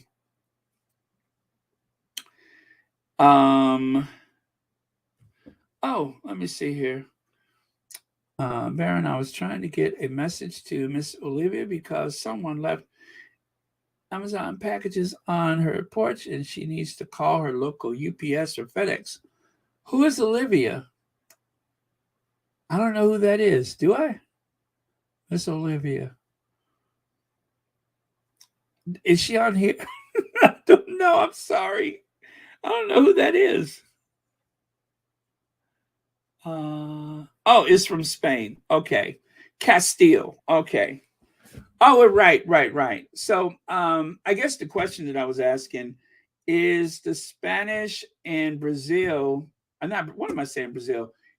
Is the Spanish in Argentina Castilian Spanish? But you just answered my question. That's it. All right. Thank you.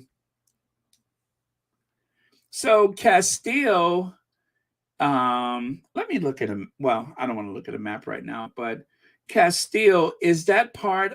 Is that where Barcelona is, or is Castile in the north? That's Barcelona, right?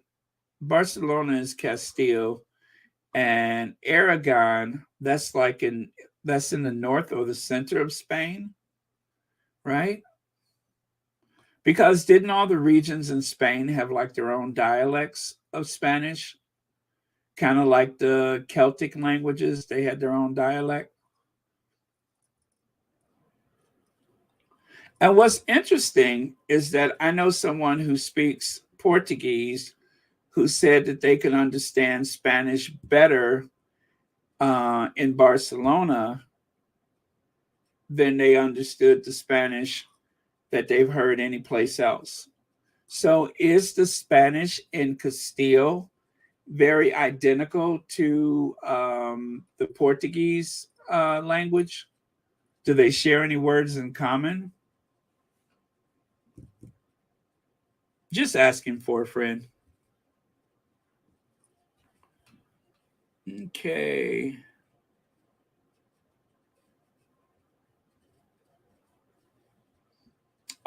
Nobody speaks Cape Middleton's language. It is very singular. I am afraid that some of the rules of languages are totally thrown out the window, and one is confined to a lot of what are those usual sounds that she makes? Poor Kate. Barcelona is Catalan. Yes, that's right. So Castile, you're going to make me get a map out. Okay, you're right, Catalan. And they have their own flag too. I think I've seen the flag there. I love Barcelona. You know, Spain is so beautiful. You guys that are thinking, gosh, I always wanted to go to Britain, but I don't think I'm going to go to Spain and go to Portugal. Just I spent 3 weeks on the Iberian Peninsula, and that was like some of the best time of my life. Seville, Toledo, Madrid, Barcelona. And I went to Porto and Lisbon. Yeah. So, and Zaragoza. Can you believe I went to Zaragoza? I went to Zaragoza. I saw it on like a travel program, and God, is Zaragoza beautiful. Every place you go, they all have like a Roman piece of something, a Roman wall, a Roman fortification. But Zaragoza has one of the largest Christian churches, one of the largest Catholic churches in the world. I actually saw the relics of Christopher Columbus. Now, mind you, I'm not a big fan of Christopher Columbus, but I didn't even realize that was his tomb until I saw it on the program. I'm like, wait a minute, I was there. Mr. Barron, it is the pronunciation of the different Spanish language. My daughter speaks Spanish from Mexico, but my oldest daughter speaks Chilean. Every Spanish language is different. Yes, I'm sure.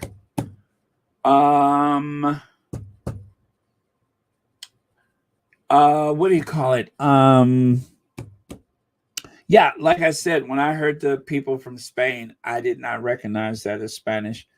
I don't know what I thought it was, but I was fascinated. I'm just like, really? But yeah, I've learned that. Okay.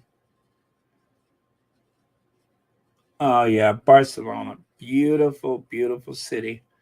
And one of the models of urban planning, I might add, it is the model of, wait a minute, why am I still on here? You know what, guys, I gotta go. I just realized, I'm like, why am I still on here? I looked up at the clock. I'm just like, why am I still on here? Let me see here. Nope, it's not similar at all. Nope. Okay. Let me see. Yes, Joy and more, they are holding me here. I was trying to get out of here, but they started talking about something, so I'm still here. Let me see. People in Spain use a Z instead of S when talking. That makes it sound more soft. And no, okay, so maybe that's why. Maybe that's why my friend from Brazil could understand things better, because Portuguese has a lot of a Z sound to it, right? That C with that funny shape on it, doesn't that have like a Z sound to it? I think. I don't know. I'm starting to confuse myself. Um, oh, but you guys, one of the most beautiful places, the Sagrada Familia. You got to go to the Sagrada Familia. It is so beautiful. It is like you're in a different world. It's like you are in another time.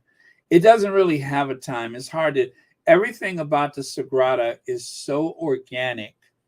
The shapes are very organic, but it's so beautiful. That's like the most amazing stained glass is at the Sagrada.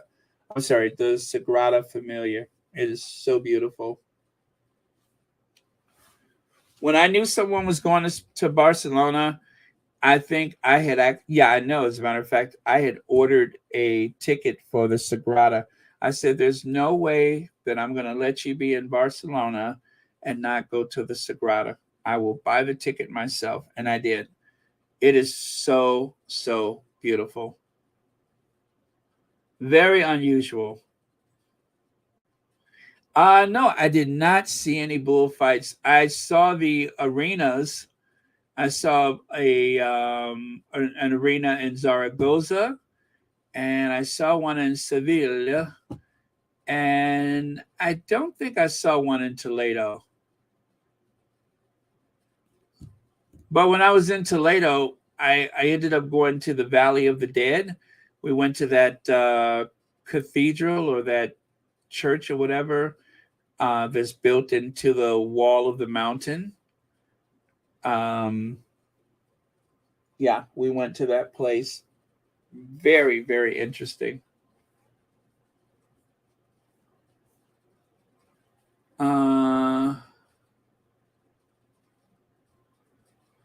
Okay, I can kind of hear that. That sounds about right.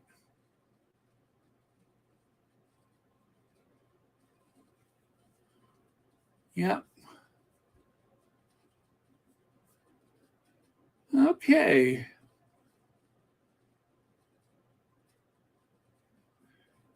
Let me see here. But I understand Spanish speakers from other countries, as I understand Brits, Australian, or Canadians. Yeah. Okay. Okay.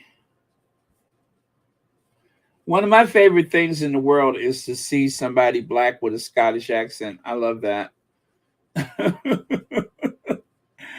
Anytime somebody black has a Scottish accent, that just tickles me so much.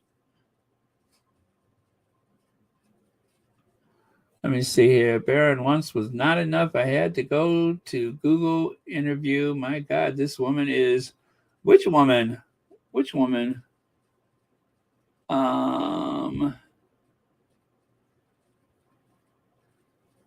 Really? With an Australian accent. That had to be different.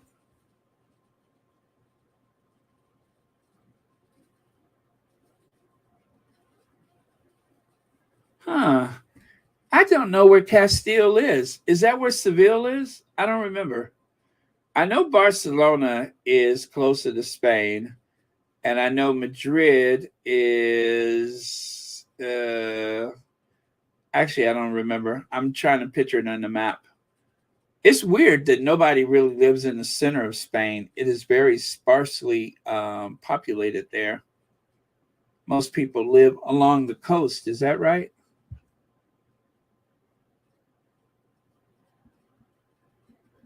Really? Regina says Brazilian Portuguese is easy for me to understand, although I don't speak Portuguese. I can pick up a few words. Yeah, I can pick up a few of those words. A Birmingham accent. I went to Birmingham, but I don't remember if I talked to anybody that was black that had a Birmingham accent. It's so weird that Britain is so small that you have a Yorkshire accent, you have a like Liverpool accent. And of course, yeah, it's so weird. And then you have that very central London accent. It's so weird how there's people live so close together, but the accents are so unique, you know? But I tell you, the prices of the trains in Britain are so high. If those prices were not so high, I'm sure people would travel more often in Britain, but the prices are outrageous. I paid more for trains in the UK than any place else. And I was traveling with a discount. I had a discounted ticket. The trains in Britain are outrageously expensive, and that's too bad. Yeah, I think people in Britain pay more than anybody for rail service. Anybody in Europe, that is. Scouse? Okay, I did not know that.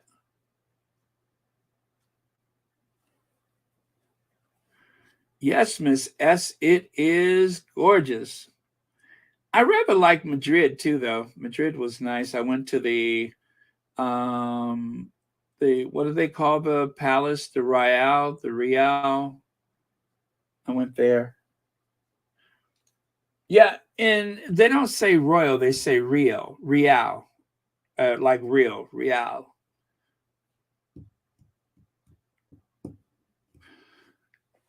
And I kept eating those pork sandwiches. Was those pork sandwiches in Brazil? I mean, not what am I saying, Brazil? I think it was in Spain. I kept eating those pork sandwiches. It was some place I went. I kept eating those pork sandwiches. It looked like thinly sliced bacon. Oh my god, it was cured pork, like like the leg or whatever. And God, it was so good. And they just give it to you on a bread, and I would keep one in my backpack as I did my day trips because if the food was too expensive, I would just pull that sandwich out. I mean, it would keep forever.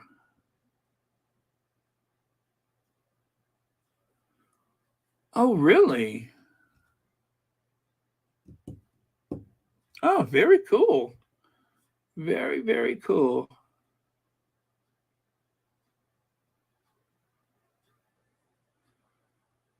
Um, well, oh, wait a minute. Who said that?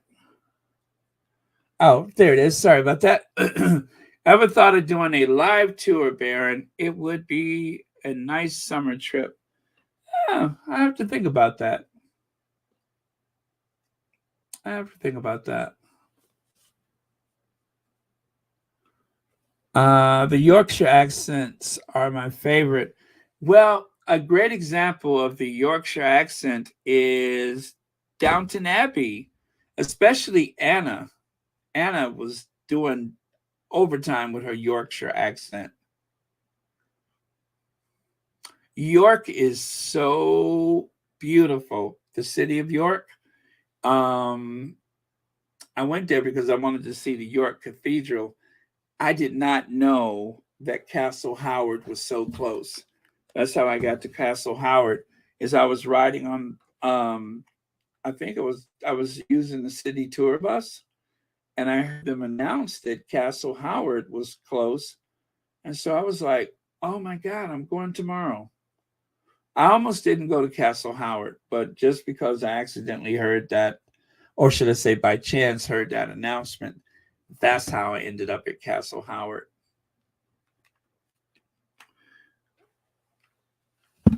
Brideshead Revisited. That's the Castle Howard. Brideshead Revisited. Beautiful. Although, after you leave the Great Hall, I think the interior is not that great. The Great Hall is beautiful, but after that, the interior is kind of like, eh.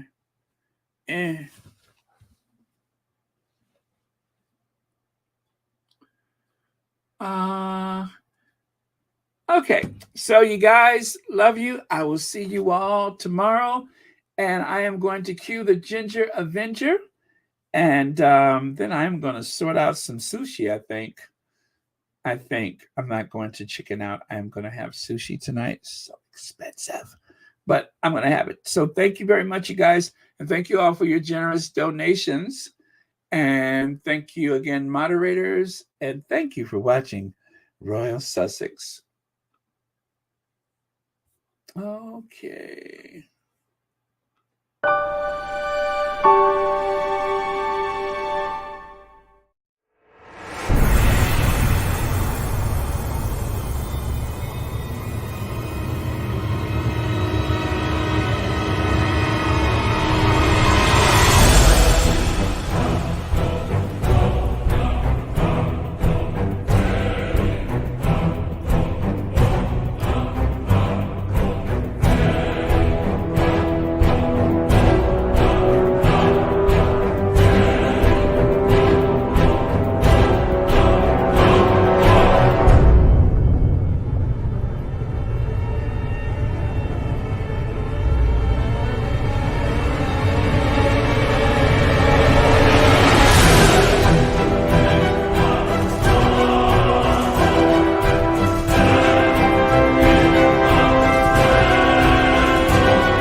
I swear it just sounds like gotta get sushi, gotta get sushi, gotta get sushi, gotta get sushi.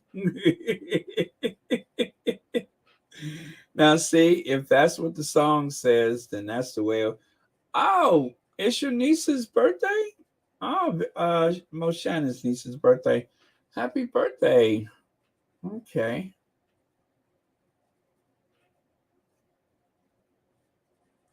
Well, thank you guys. What a great anniversary. I had fun dragging Heretta. What is that? Carriet Tubman? Carriet Tubman. I had fun dragging Carriet, but I probably would have anyway.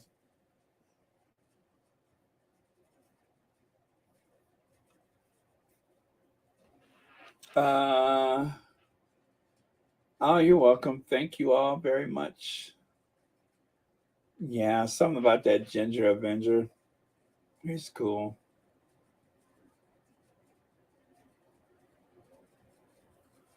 Really? Well, thank you very much, Cecilia E. Nelson. Then I have done my duty. Play it again? Seriously? What if I do Madam Duchess? How about that? I'll do Madam Duchess. We'll get the Madam Duchess out.